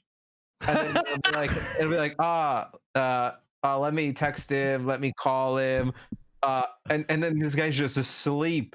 He's just asleep at the wheel. And you're like, what'd you do? Like, oh, why were you asleep? Like, oh, I was just fucking tired, mate. Like, oh, I don't know. Like, I sleep in on mornings. That's why we need a good schedule. We didn't record Plat Chat because you slept in. When? Foreheads. Sorry, not Plat Chat. Foreheads. Foreheads. Oh yeah, because no one had said that we were recording foreheads until 10 a.m. of the morning. So we added in the WhatsApp group the night before. The night before. You even agreed to it. I'd already gone to bed. I mean, Johnny's the night before. You had not already gone to bed. All right, like I'm 9 p.m. checking this. You told us you were playing video games until 5 in the morning, and that's why you slept. Yeah, I put yep, can do. Oh yeah, I forgot about that. And this is after numerous times Kurt says, "Hey, can we get a consistent schedule? We're consistent with recording this, but I don't know when you guys decides to go record fake Plat Chat, whatever." Clutch or kick. Foreheads. Sounds like 3 weeks ago. Foreheads. Oh, foreheads. Well, how is that fake Plat Chat? We don't even talk about Overwatch on the foreheads. You guys are running out of topics for that. But also, what, dude? All right. What else we got here? Final regular season standings. They kind of shaped out how I thought they would, you know? Come the fuck on. Right. I remembered now. I saw someone. We were on broadcast, right, guys? And I'm talking about how Paris overperformed and exceeded all of our expectations, and talking about how Ben Best called us all out and stuff like that. And I'm like, oh yeah, no, genuinely, we all thought that Paris was going to be bad. Bren's like, no, I always knew Paris was going to be good. On broadcast, I was like, really? Because I remember his power rankings at the beginning of the season were just all over the place. So it's possible that he might have had Paris high. So I was like, oh yeah, maybe that's right. Maybe that's right. So I gave him the benefit of the doubt. Someone atted me afterwards, linking me to Bren's preseason power rankings. He's got him in like fucking 19th or something. He had him all the way down there. So if I pull out my power rankings right now and I delete the strength of schedule column right now, right? Let's see where everything changes, because I think Kurt's pulling up my power rankings as we speak. But sorry, why would you delete the strength of schedule column? Because the strength of schedule took into account pretty much entirely how much traveling they'd be doing. Right. And I mean, look at this. This is madness. This is the ravings of a lunatic. It makes the Plat Chat power rankings look Washington. Good. Hold on. So he has London down there, right? Like he has London down at the bottom. Get this, Brennan Hook for the Overwatch League website before the season started. Before this season started, who was his dark horse team? I mean, the London Spitfire. Because you rate the worst in the league, be your dark horse. I'll tell you right now, because listen, okay?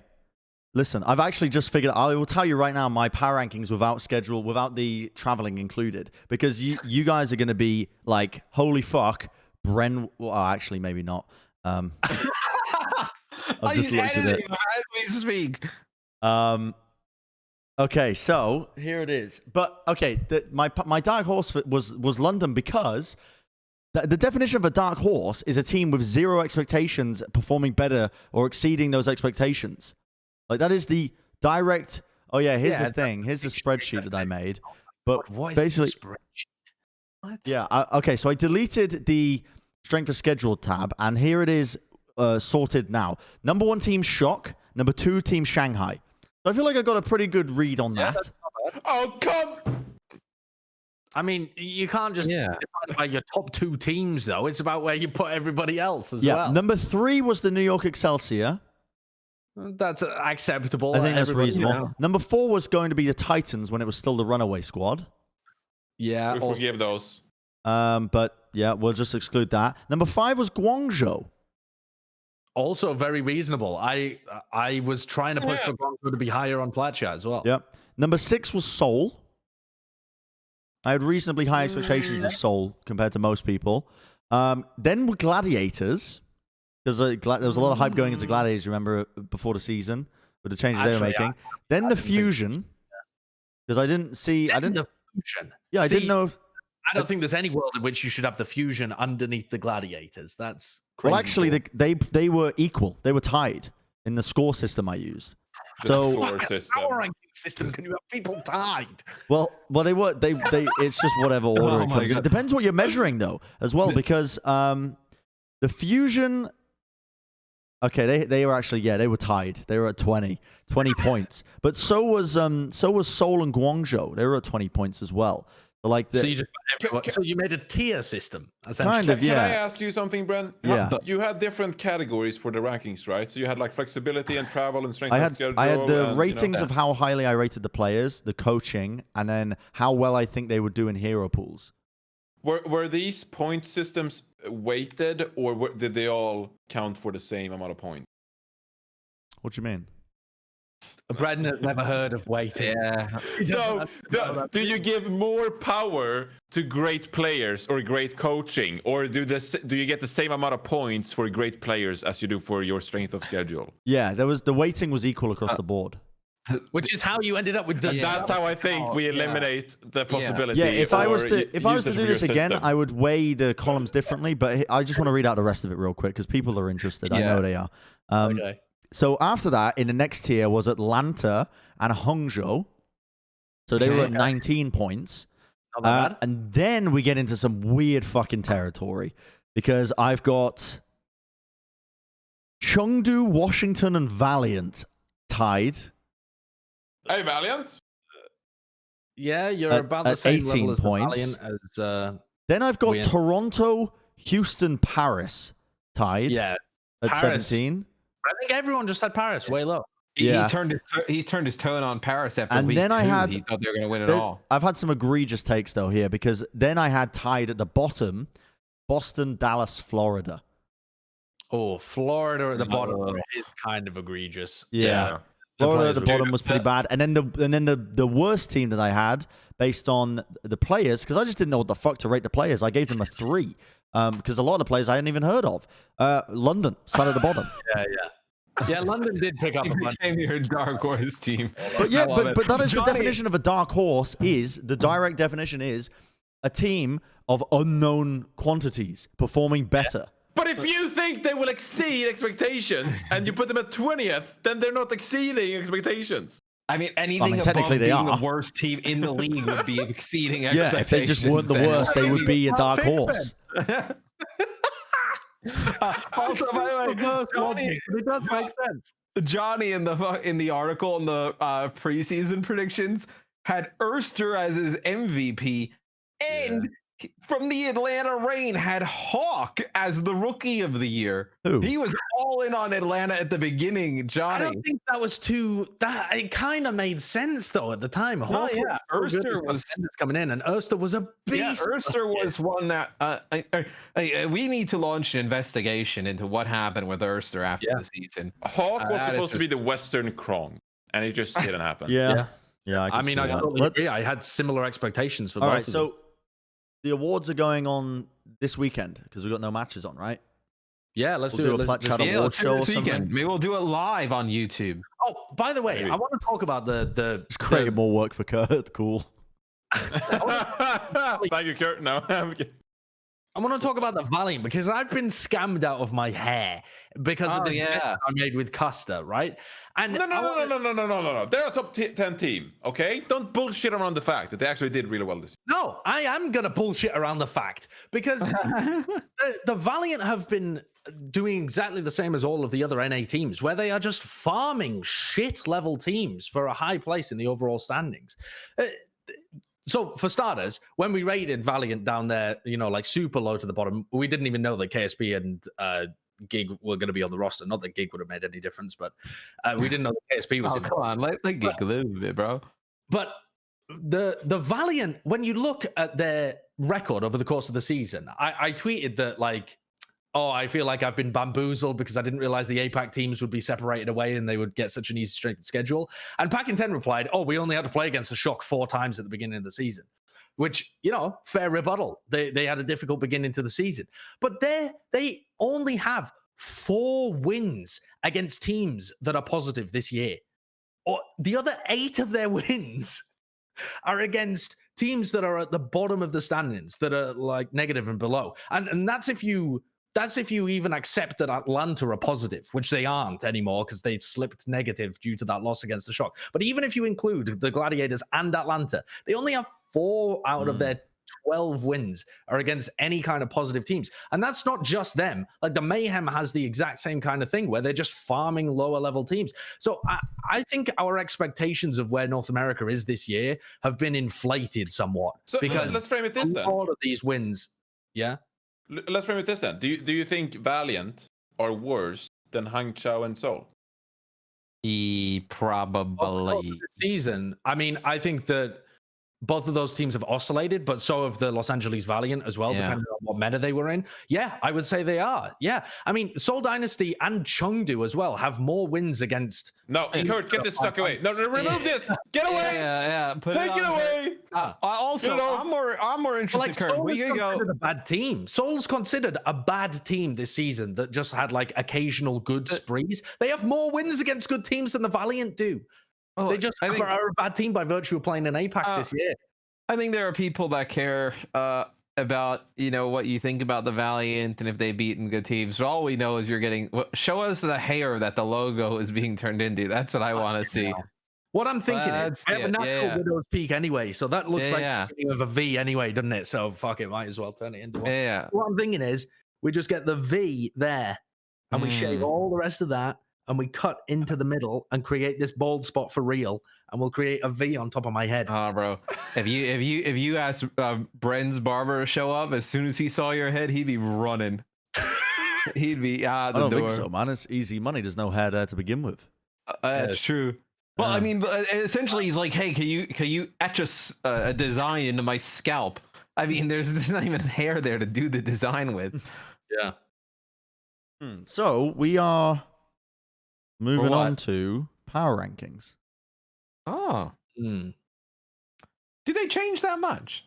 I don't know whether they changed it all, honestly, do they? We didn't see half of the APAC teams play, right? APAC did 3 games? Regular season power rankings as well. This is like, should we make power rankings for like the entire year? Almost like as if it's our version of what the regular season standings were? We should combine both. We should combine both regions for this one. Okay. Yeah, I think we should. Yeah. Wait, that sounds pretty cool. So this is our power rankings over the course of the entire year. Yeah, I think that's a cool thing to do at the end of the season. Yeah. Right? No so tier Shanghai breaks. number 1. No Shanghai breaks. number 1. Shanghai number 1, right? Shanghai number 1. Shock 2. Philly or Shock number 2? No, it definitely has to be Shock. In terms of the tournaments they won. Yeah, Philly 3. I think you could say they've consistently been... Shock and Fusion have been kind of like tied in a lot of the ways in terms of their strength, but the Shock are the ones who have always came up with the results, they've always gone really good. Do you put Guangzhou above Paris? Just because I know people are mauled about it though, Matt, the counter argument to that is Fusion have been more consistent against bottom level teams because they avoided the losses against like Valiant and Gladiators earlier on in the season, and they beat them recently. So I know that Fusion fans will be mauled in it. But I totally agree with you. I think that for the majority of the season, the Shock have been the better team. Yeah. Right? Yeah. Oh, I kind of want to put Paris above Guangzhou. And I know Josh will probably disagree with that, but I think that even though Paris, started off rough with like 5-4 or 4-5, whatever. I think that's reasonable. I think they're still strong with Hanbin and Fielder and Sparkle and XT. Like they have a lot of player power on this roster that I think that the Guangzhou Charge could very much compete with. The Charge have been more consistent over the course of the season, though. Yes. You would say. I would probably agree with that, actually. Yeah, because even though they heated up, they started from a higher position. Paris at the beginning of the season, like right at the beginning, when they were going like backwards and forwards with every team, they didn't really look. Yeah, exactly. Like they didn't look good at the beginning of the season. But I think I would still agree with you, Paris above Charge. I think that like both teams, we saw them at their best in the same meta. Yeah. But outside of that, I think Guangzhou has been more consistent. Like I think Guangzhou has looked better playing other things over the course of the whole year. Have to give credit to Guangzhou for beating Shanghai in, and they play in a tougher region. Like if you put Guangzhou in NA, they would have farmed all of the bottom level teams. They would have like crazy. They're kind of growing on me. They actually, if you compare them in the regular season standings, the Charge are 18-7 and Paris are 19-6. So there's one game in it. Yeah, like I think Paris would have lost way more games than APAC probably. I don't know. At least that's APAC my has gut. looked pretty dreadful sometimes. Yeah. People, is it? It's never looked as dreadful as some of the bottoms in the NA. Sure. Now that kind of stuff. I mean, yeah. You know, there are no free wins in APAC, pretty much. That's, I think, the kind of the gist of it. NA depends what week it is, though. Actually, some teams are definitely free wins. There have been some, but not like free though. Like they've been still, like there's still life in the body of some of those teams. Okay, so you want to put Guangzhou over Paris? I kind of want to, yeah. Yeah. I don't know. It comes down to Josh, in my opinion. I don't have strong opinions either way. I feel like Paris have hit higher peaks, in my opinion, but the Charge have been more consistent. And I do agree that they've played in a more difficult region. I think if we're considering the entire season, then I agree, Charge over Paris, but I don't have strong opinions either way. Yeah. Where does New York fit in? Because I think they're the next team you would probably slot in from APAC. Is New York better than Florida? I don't. You move the. Think so. Because New York gets a lot of their wins not early in NA. Well, they did get some wins in NA. Yeah, at the beginning. They did. Taxing my memory here to try and. They were like 9-1 or something like that going in APAC, or 9-0. They got a lot of very easy wins, and Josh said that even though they got wins, they weren't actually that good. Because obviously they play lower level teams, they couldn't figure out the damage line. I kind of actually want to put Florida above New York. Because I'm sort of perpetually been disappointed by New York the entire year, where I feel like they do disappoint come tournaments and they never really bring the top level of play. Obviously, I think the Countdown Cup, they probably played their best tournament to date, I would say. Whereas I think in the past, they've been messing around with their damage lineup. Obviously, they brought Haxal in. They've been playing a lot of wacky compositions in playoffs. Like I remember that one. Was it May Melee or Countdown Cup where they brought out the Doomfist or some shit in a quarterfinals, and we're like, what are they? What's happening here? I think Florida, I would put them above New York.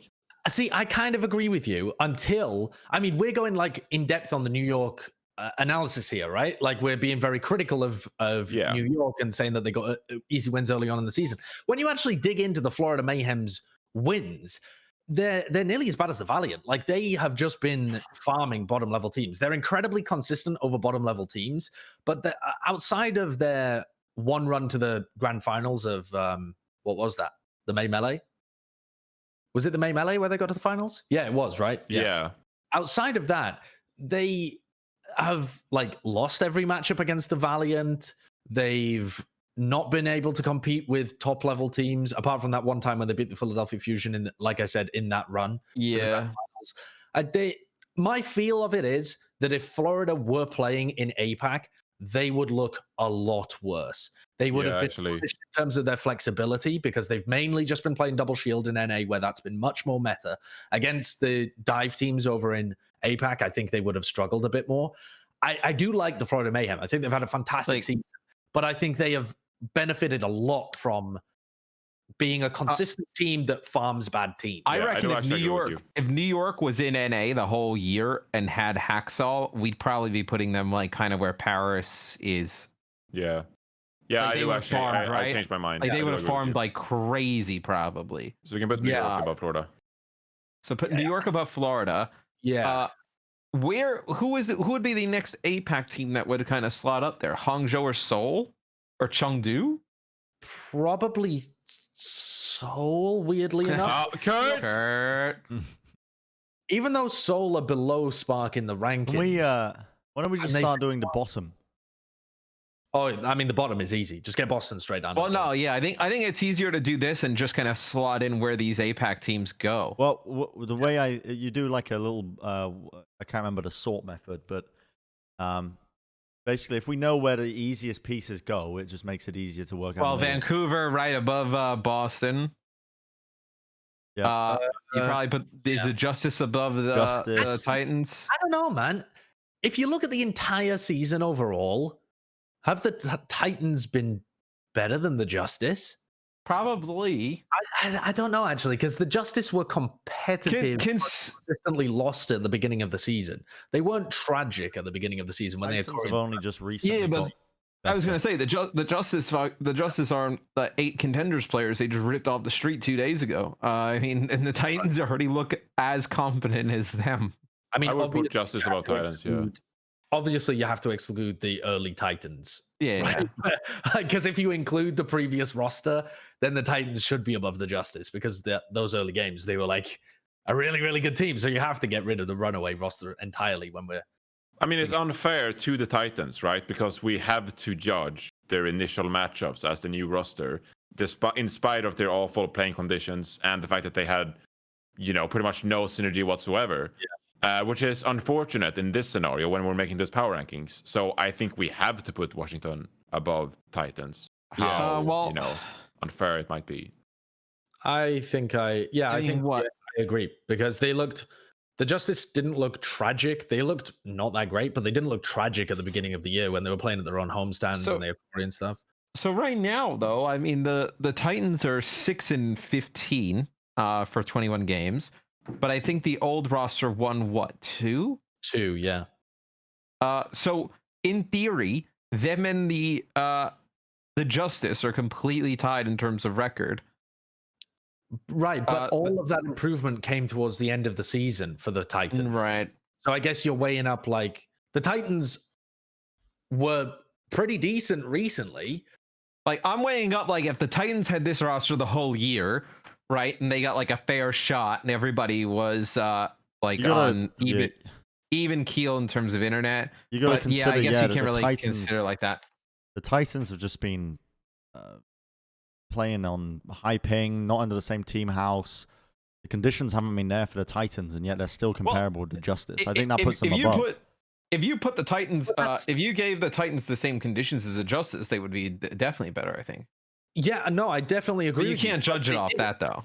Right, like you can't judge it off that. Yeah, why not? If we've got a tie. I agree with you, Bren, that they had a really rough go of it, but that's like the reason that they are so low, rather than an excuse to put them higher.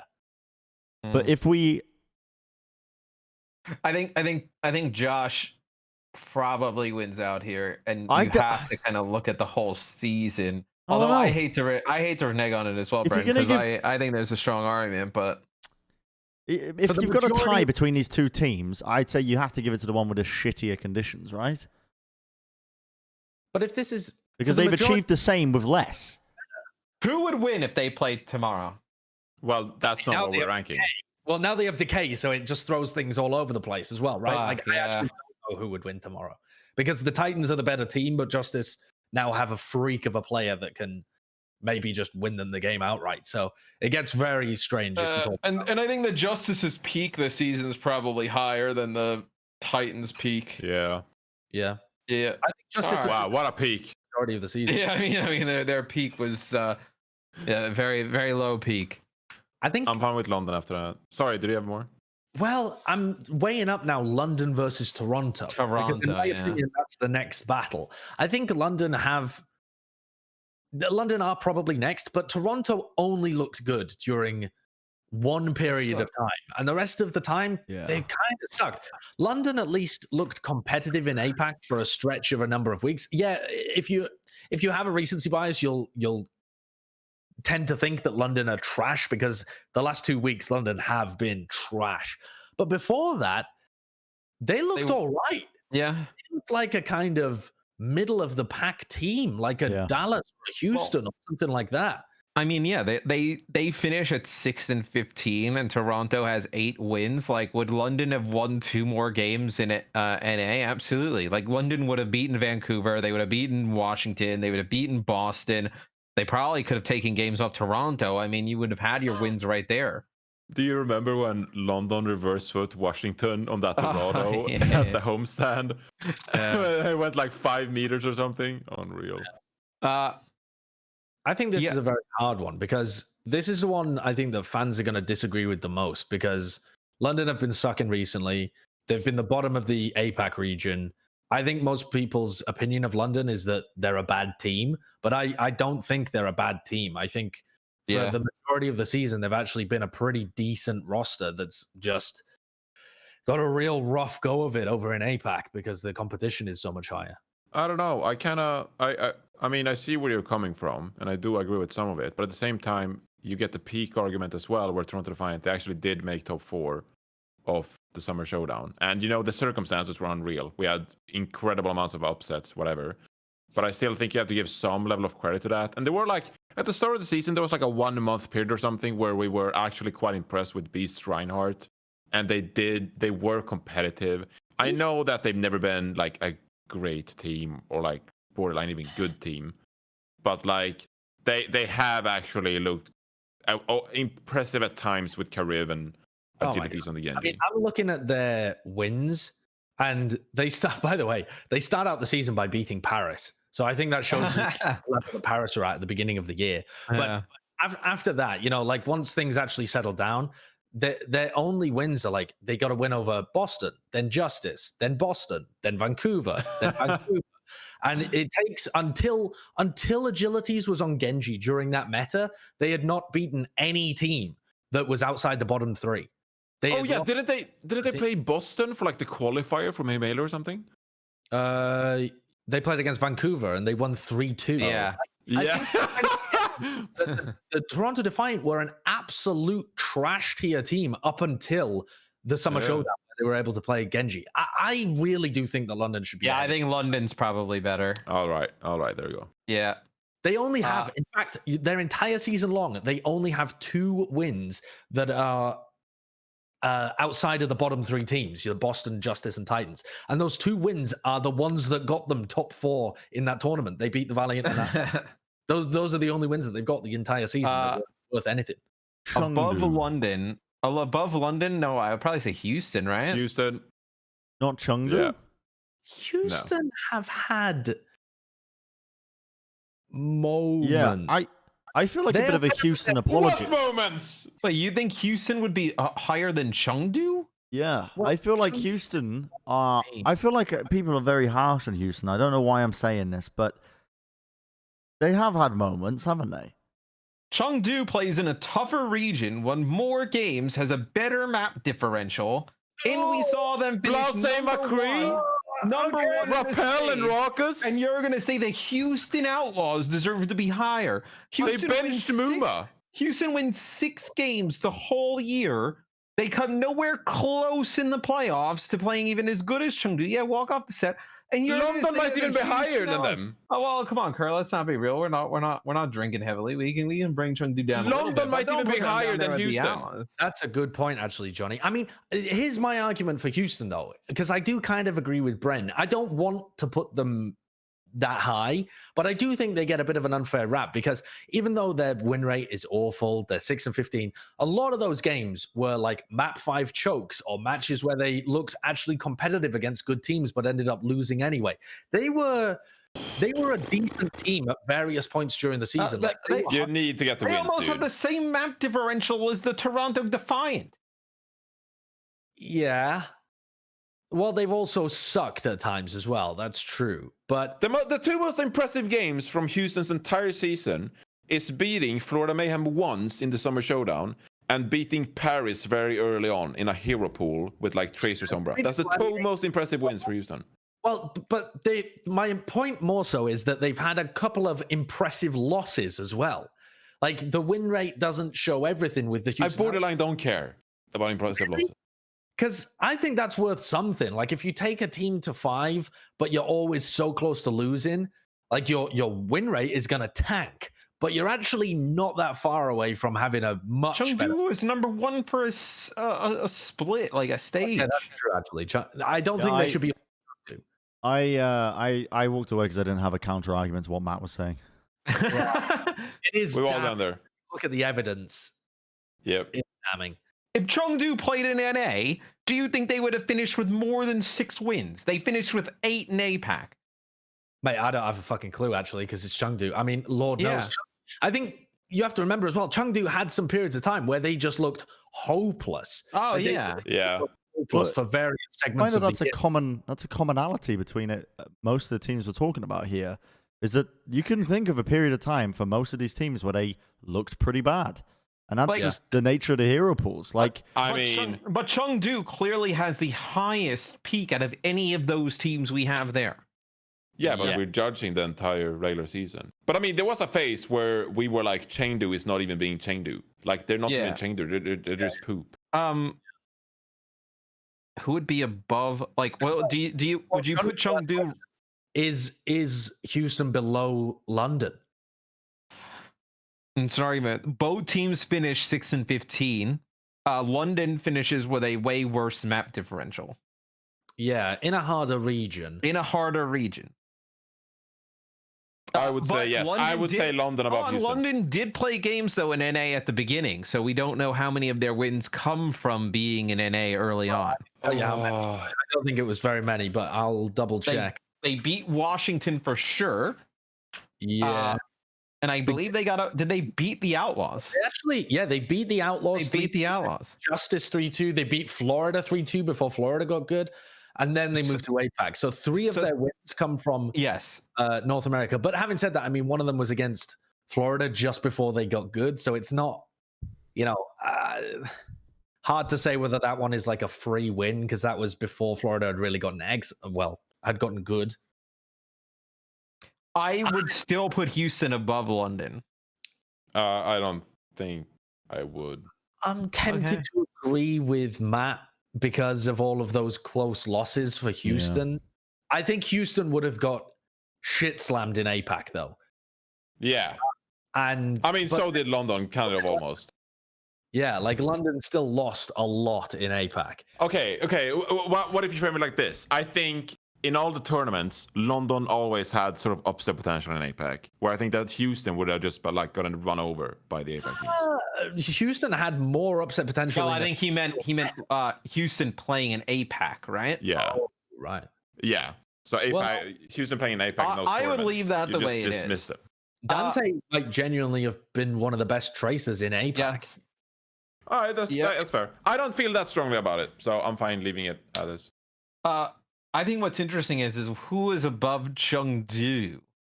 Well, now you've got to start tapping into the middle of the pack in North America, right? Because I don't feel like it's Spark or Dynasty. It's got to be Dallas. Yeah. Yeah, I think Dallas Undisputed. for sure. But is Chengdu better than Dallas? No, I don't think so. I think that recently, because of Dallas Fuel's internal shit, like we've just completely lost the plot on this team. But I think there was still decay popping off in the melee. Obviously, I think they were they disappointing at the start of the season? Josh, can you pull that up? Because I still think that Dallas for a time, were on the brink of actually achieving something. Super was talking about Dallas being one of the top 5 teams. Right? Yeah, exactly, right? They didn't play anything from week 1 to week 9. They played in week 1 and they played in week 9. So they didn't play anything from weeks 2 to 8.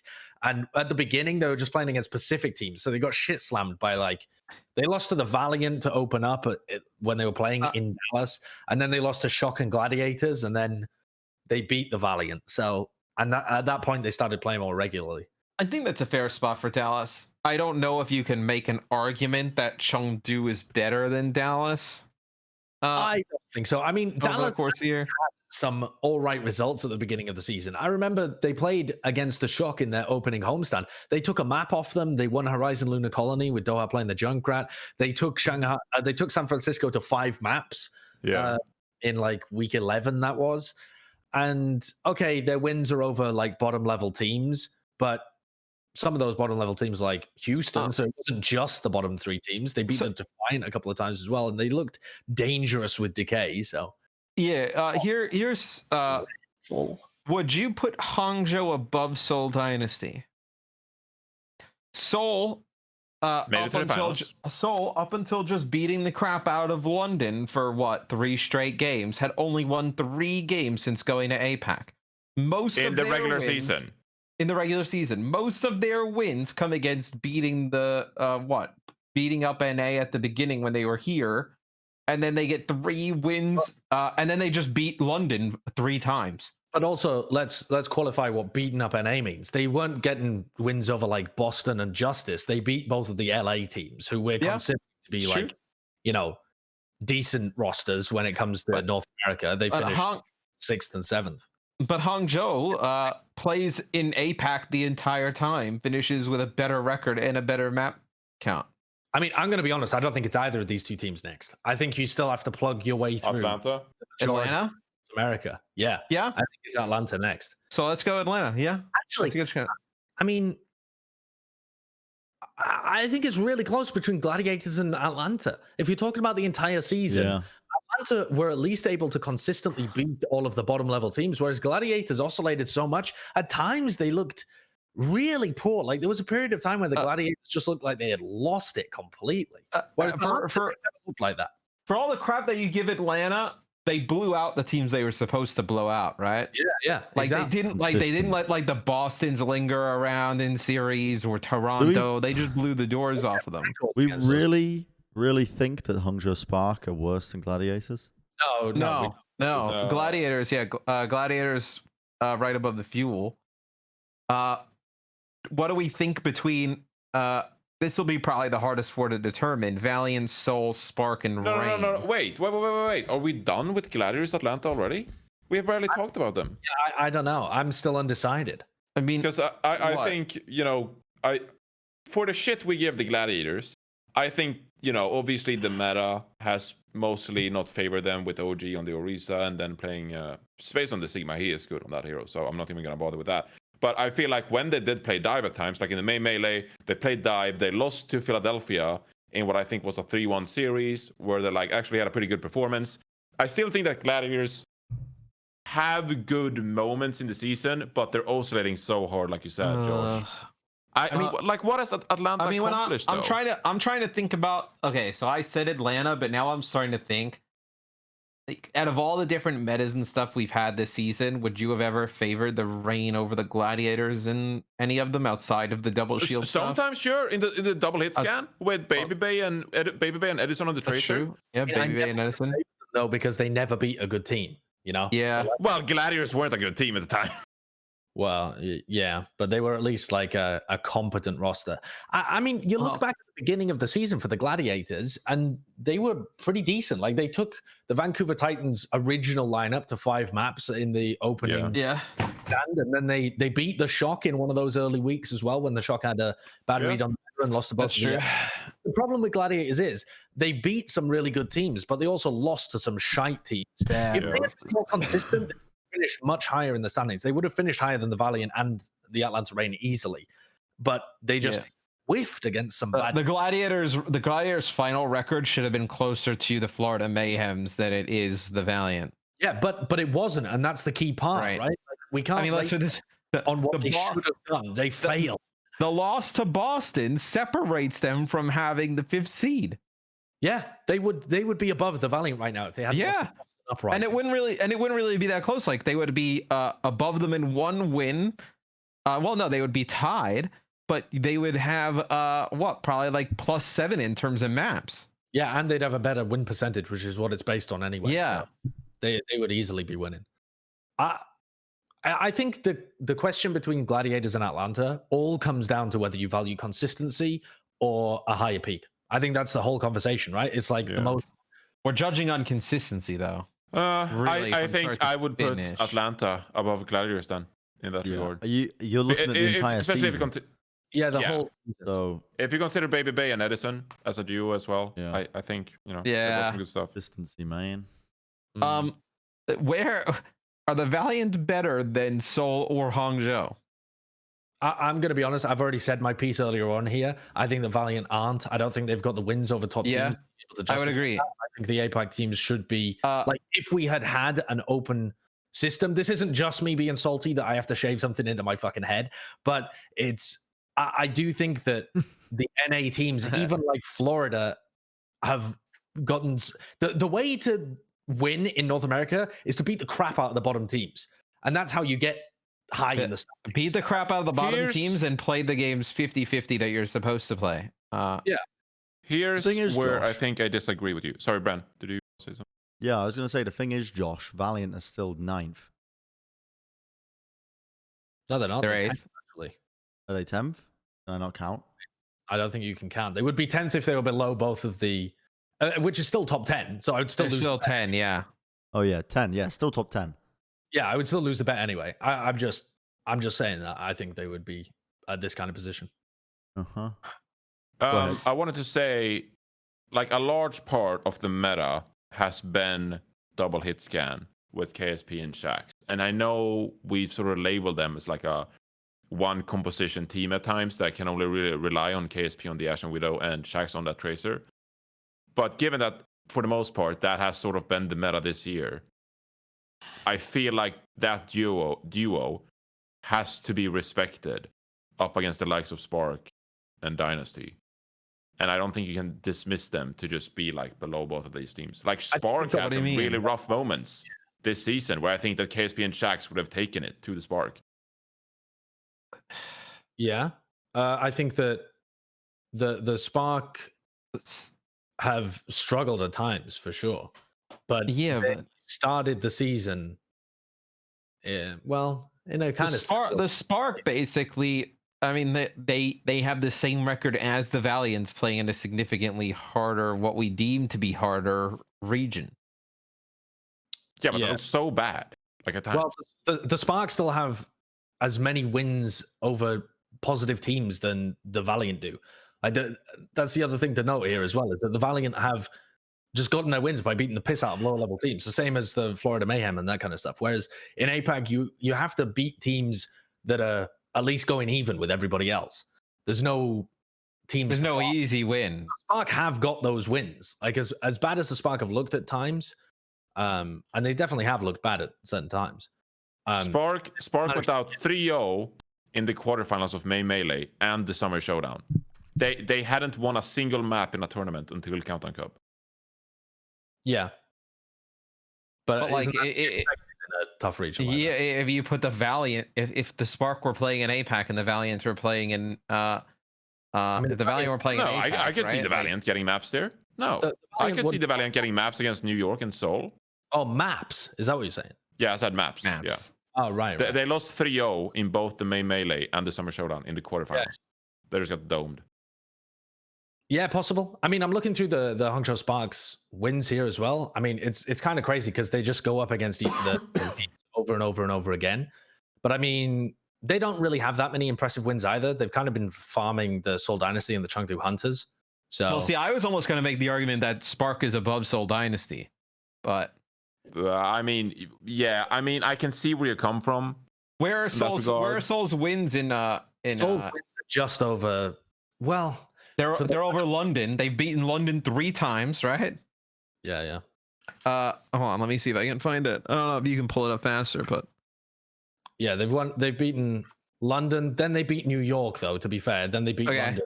They beat London again. So they have been beaten London. But I mean, those wins are pretty similar to like the Valiant's wins over the bottom 3 teams as well. Yeah. Whenever you bring this up about APAC, the same can always be said, and even more about the North American teams, because they, like Valiant have 8 wins that would just be utterly free for any APAC team outside of maybe London, who wouldn't be free for London, though they might be favored. Yeah, I mean, what they beat. I mean, Seoul have looked good for a while, though, in my opinion, and that might sound crazy considering that they went on like a big loss streak, but they were playing good Overwatch for the latter half of the year. They had that period of time in the middle where they were just like, one week they were amazing, one week they've lost to Hangzhou 4 times this season. Yeah. Jesus Christ. Hangzhou's beaten them 3-0, 3-2, 3-0. When were those games? 3-0, and then they beat Hangzhou once in a 3-0 win. Those games? So Seoul beat Hangzhou. They were all throughout the season, honestly, Bren. Yeah, Seoul. Week 13, one in... Seoul's 3rd game of the season was against Hangzhou. They 3-0'd them. Yeah. And then 3 games later, they got 3-0'd by Hangzhou. They beat them in the May Melee. Seoul did. But then, what is this? July, Hangzhou 3-0'd them. Countdown Cup, Hangzhou beat them 3-2, and then Hangzhou just 3-0'd them the other day. But what, in my opinion, most of the time that Hangzhou is getting those wins, they align with Seoul playing poorly. Because if you look at Seoul's wins against other teams, they're able to beat other teams as well. Like when they were in North America, they're just beating the piss out of the middle of the pack North American teams. We're rating the Seoul Dynasty here against like the likes of the Valiant and the Gladiators, who they just beat the piss out of when they were over in North America. Now that was only one meta; it was a tiny little sample. Yeah, but a long time ago. But they also were legitimately one of the best teams in the world when it came to the May Melee as well, which was only like a month after they had been dominating in North America. So they, for the first half of the season, you got to respect them as a very dangerous top level team. And then they had a period where they're just kind of shitting the bed all over the place. And actually, in my opinion, in the last month, they've been playing some good Overwatch, but losing. It's like the drum where they had like impressive losses. They lost 3-2 to the Spark, they lost 1-3 to the Charge, and a 0-3, but a close 0-3 to the Shanghai Dragons. They lose 2-3 to Chengdu when Chengdu were running fucking balls Zarya and actually beating everybody in APAC. I think Seoul have been unfairly written off as a tragic team this season, but when you actually compare them to they've actually been all right. I just think it's weird that we have Seoul being higher than, like, Seoul and Hangzhou I think are very close, and Hangzhou has beaten them 4 times. They have 12 maps for 8 against in the whole series against them. They have a better record. They played in APAC the entire time. They have a better map differential. I guess we're just judging in any of the tournaments, and they've I mean, that's the one knock against it. They've never gotten wins against any of the other good teams. They've only beat Seoul and Chengdu and London. That's one win over New York. Right, but that's like what? Since they've gone to APAC, Seoul's gotten what? They beat Hangzhou when they got there. They beat Shanghai early in a close one. They've and then 2 of their wins came in the May Melee. But then otherwise, most of their wins are against. They beat London 4 times. Yeah.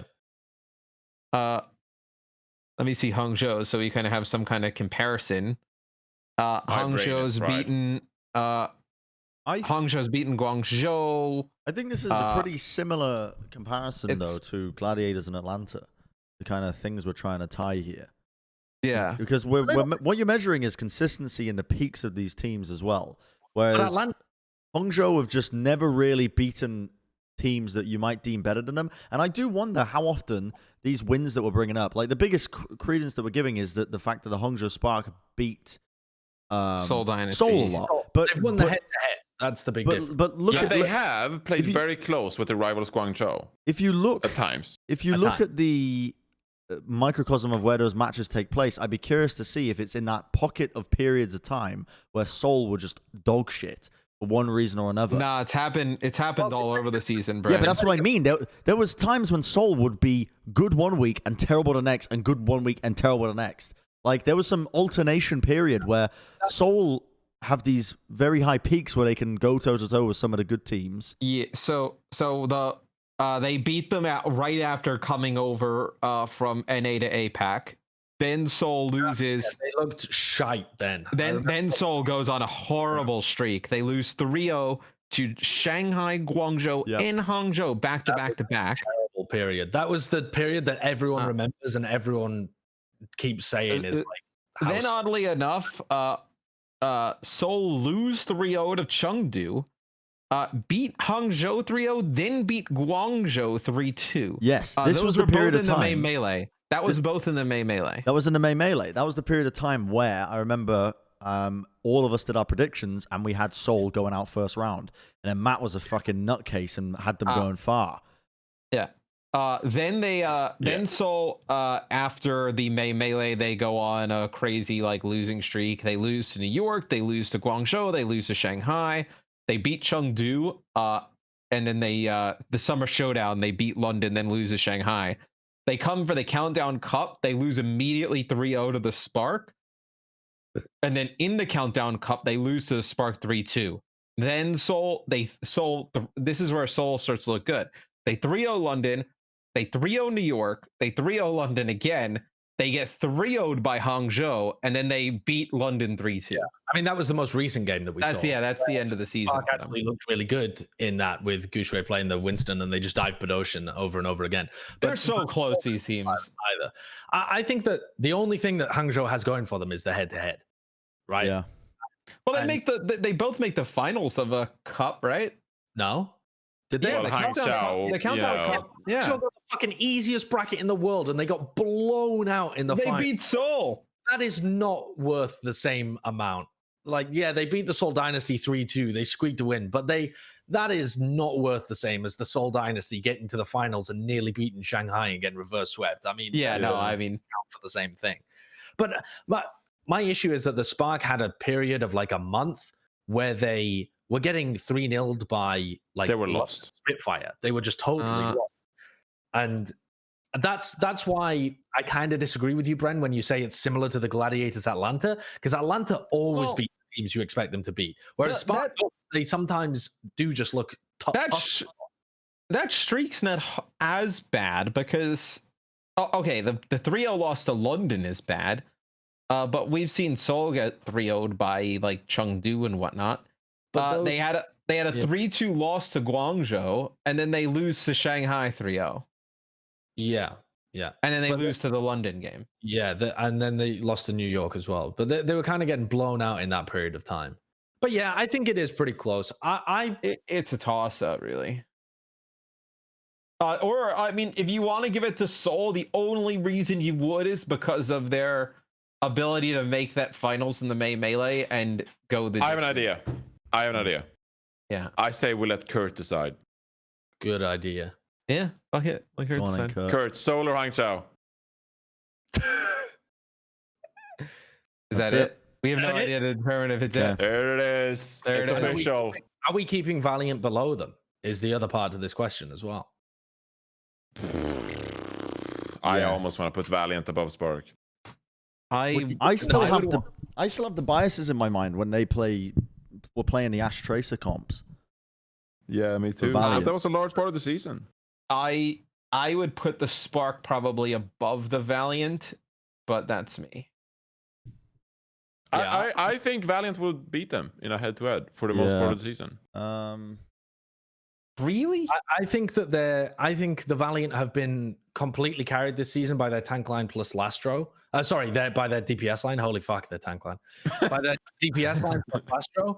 And I think that would get exposed much more against better teams. So I'm not saying that the Valiant's tank line and Reyna are terrible, but I think that they are significantly weaker than Lastro plus the DPS. Yeah, I think that portion of the team, I just don't think that you can get wins against other competitors like your Atlantas and your Gladiators and your Sparks and your Dynasties. Like, I don't think you can get wins by having such large flaws in your team, even if the rest of your team's beast mode.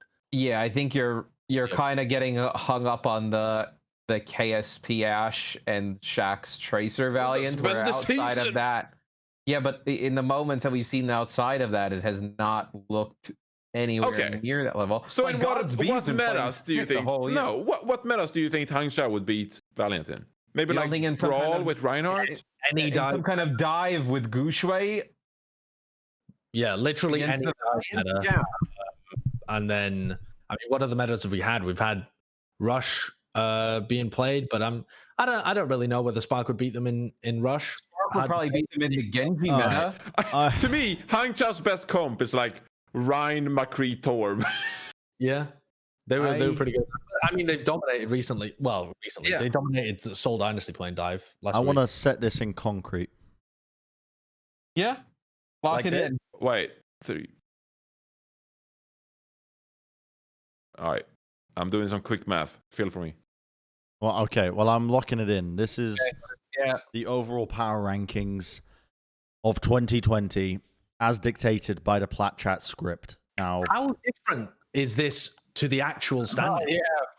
Let me see. That's kind of interesting, right? Like, If this is what we think the standings kind of should have been from our gut, from the eye. Here, I'll bring it up. So if we bring up the power rankings again, we already have one straight away. So Shanghai's number 1, Philly's number 2, Shock is 3. Okay, not crazy different though. Paris is 4, Guangzhou is 5. All right.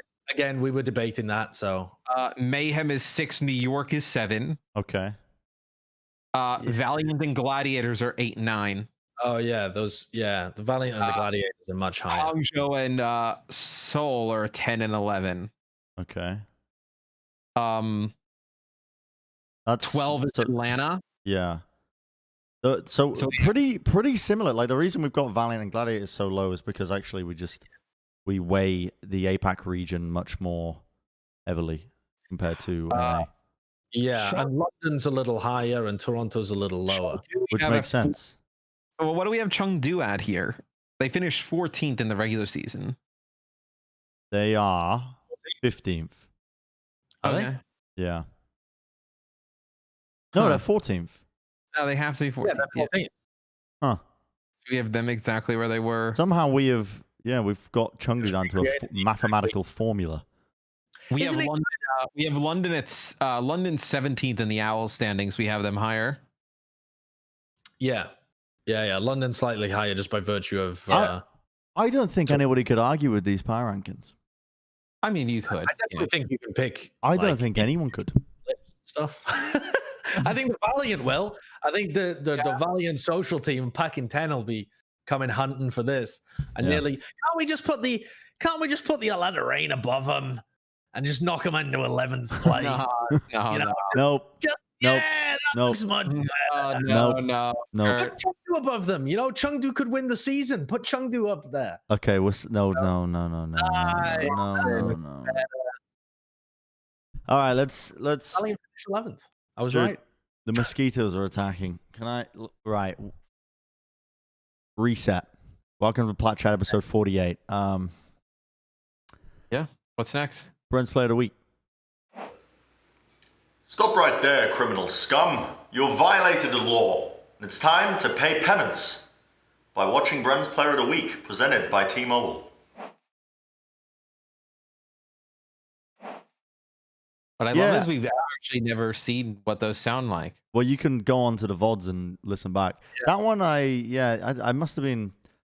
I'm not going to spoil it for you, but my player of the week this week is. Do you know what's interesting? Actually, given the fact that I have completely let myself go of social media, is I actually have a very narrow viewpoint of who this award should be awarded to. I think if I had received news of Super completing his cosplay, like he was promised his subs, then I think I would have made it to Super. But instead, I've decided to go with the Gloucester rugby team for unveiling their new 2020 to 2021 kit. This doesn't have anything to do with Overwatch. Yeah, but it's a nice kit, though, isn't it? It's a lovely kit. But what is it for? For rugby. And this is Gloucester, where you're from. Yeah, this is the Gloucester rugby team. And they're your player of the week for the final week of the regular season. Bren's player of the week, presented by T-Mobile, is the Glocks. What's their name? I'm pretty sure you can't even show those sponsors during our T-Mobile segment. Oh, you can. Sorry, I was busting his balls, Matt. No, I can't tell if you're ever joking or not.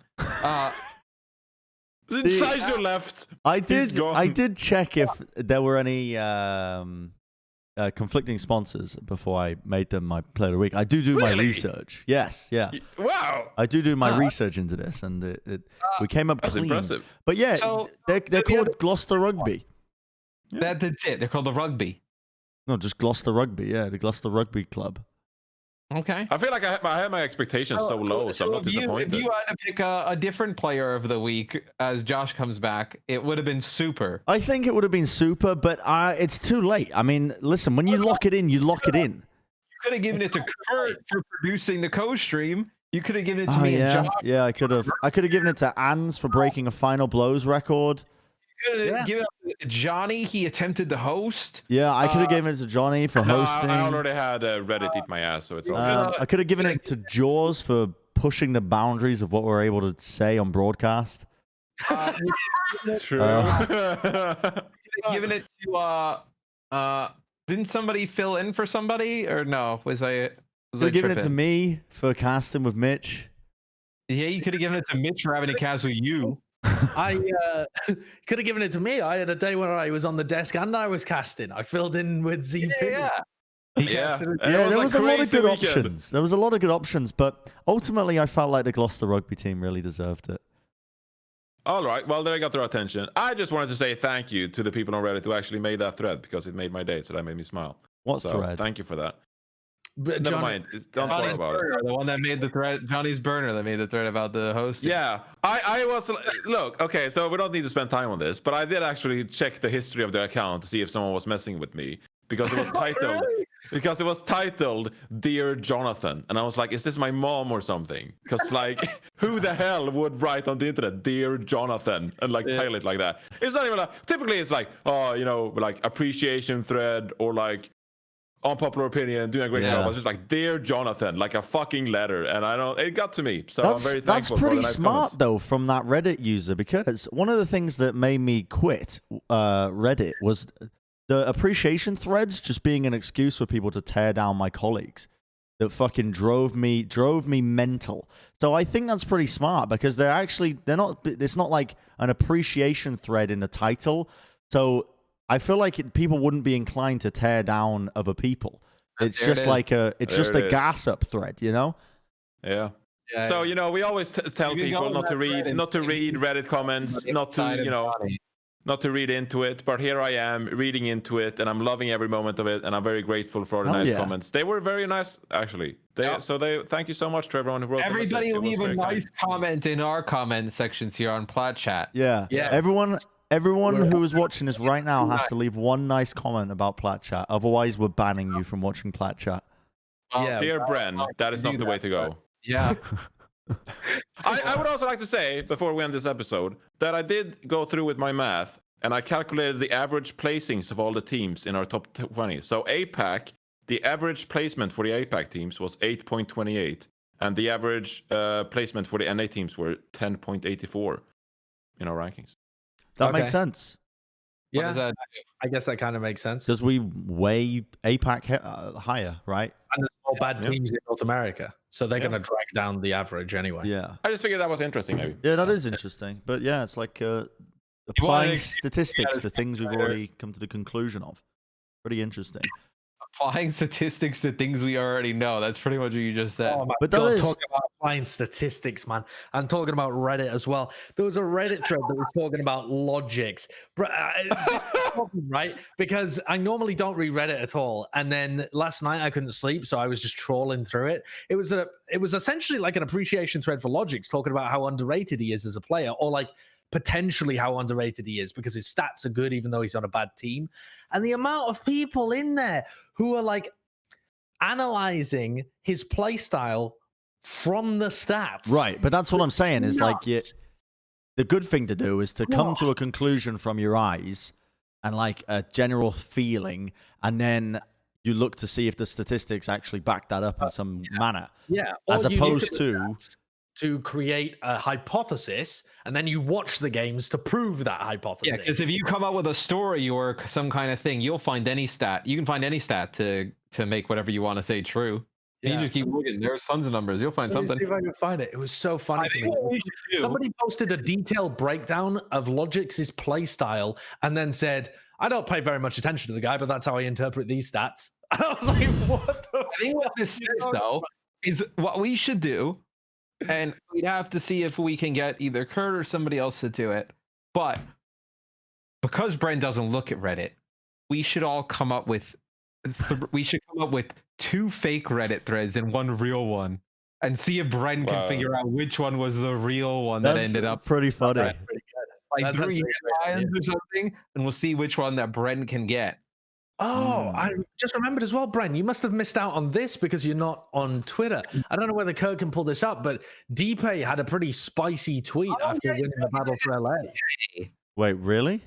Yeah, like you must have missed this entire thing. This was interesting. I mean, Johnny tweeted a fucking banger of a tweet afterwards that I guess we'll get to, but he tweeted, GG's Valiant players, you guys are insane. And then he goes on a personal tirade against Packing 10, which is just insanely fucking fun. I'll post it in the Plat chat Discord for you, Kurt, so you can bring it up. Packing 10, stay free. You probably should just stick to Valorant. Your team does better when you don't attend scrims half the time. Funny, your best year is about as good as my worst year, and we're still going to dominate playoffs. Fucking fire. Why the beef? I think it's just rivalry beef. Like, it's not genuine beef.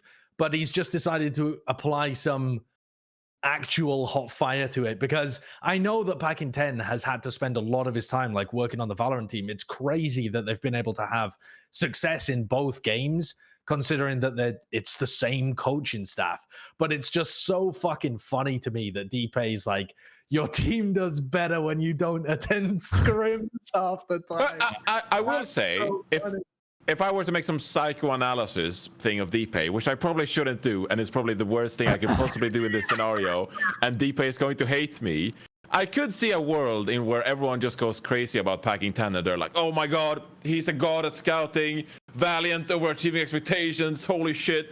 And then Deepay actually like has had some nice results with the Gladiators these past couple of years, and he doesn't get credit for it, and a lot of people look down on it. So like, yes, the follow-up tweet regarding the money spent, I don't have any insight on that, but I could see that being an argument where Valiant just like took up like underrated players, whereas the Gladiators actually have got like star talent, right? But I can see that perspective. Why should Deepay get shit for having more resources? Like, he doesn't control that he has more resources, like, but at least he used them wisely. Like, we've seen teams have resources in the past that don't use them good. But that's not that's the point, is how he used them. I mean, he had all the resources to build a superstar level team, and he failed. He went middle of the pack. Like, that's the point of Packing 10's tweet. I saw some people on Reddit being like, wow, what were they saying? They were like, Packing 10 is... Dude, Josh is a fucking Reddit Andy, dude. There you go. He knows every comment, dude. He's got every comment. I couldn't sleep last night. I never normally do it, and it's got in my head already, which is why I don't normally do it.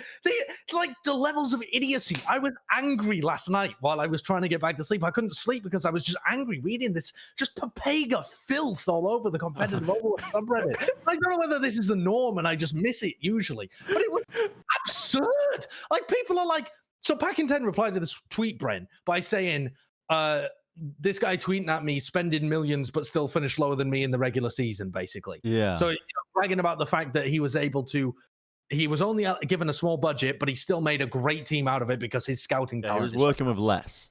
Exactly, and he still made more. So that's obviously a good thing to be excited about. That's good scouting talent in your coach. And the people on Reddit overwhelmingly had the take that, why is he bragging about paying his players less? That was the conclusion that they took out of that. They were like, why is he bragging about paying his players less? He should pay them more. Why is he bragging about saying that they're bad players? What the fuck are you talking about? You went there and you posted a comment like that. Look yourself in the fucking mirror, because you have missed the point. Absolutely, you have completely missed the banter aspect of it. And could you imagine? To understand any concept of resource allocation and good scouting? What is wrong with you? Could you imagine a coach pay people high amounts just because they like them as people, or they feel like they should? What the fuck is going on with these guys? Do they understand the market systems in any sense? What? Josh is my player of the week. Could you imagine? yeah, Josh may be player of the week. Could you imagine? What a rant. Could you imagine a coach? I don't know why I thought it was so funny. Could you imagine a coach going on Twitter and be like, look what I've done with my shit team.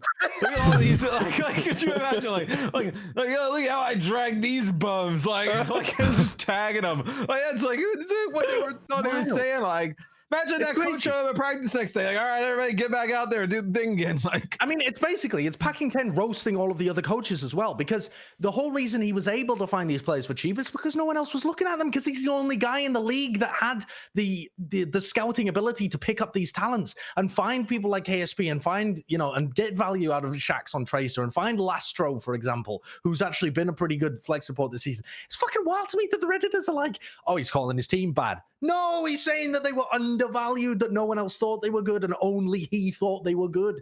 It's insane how hard that thread just fucking whooshed everybody in it. You couldn't sleep because you read Reddit.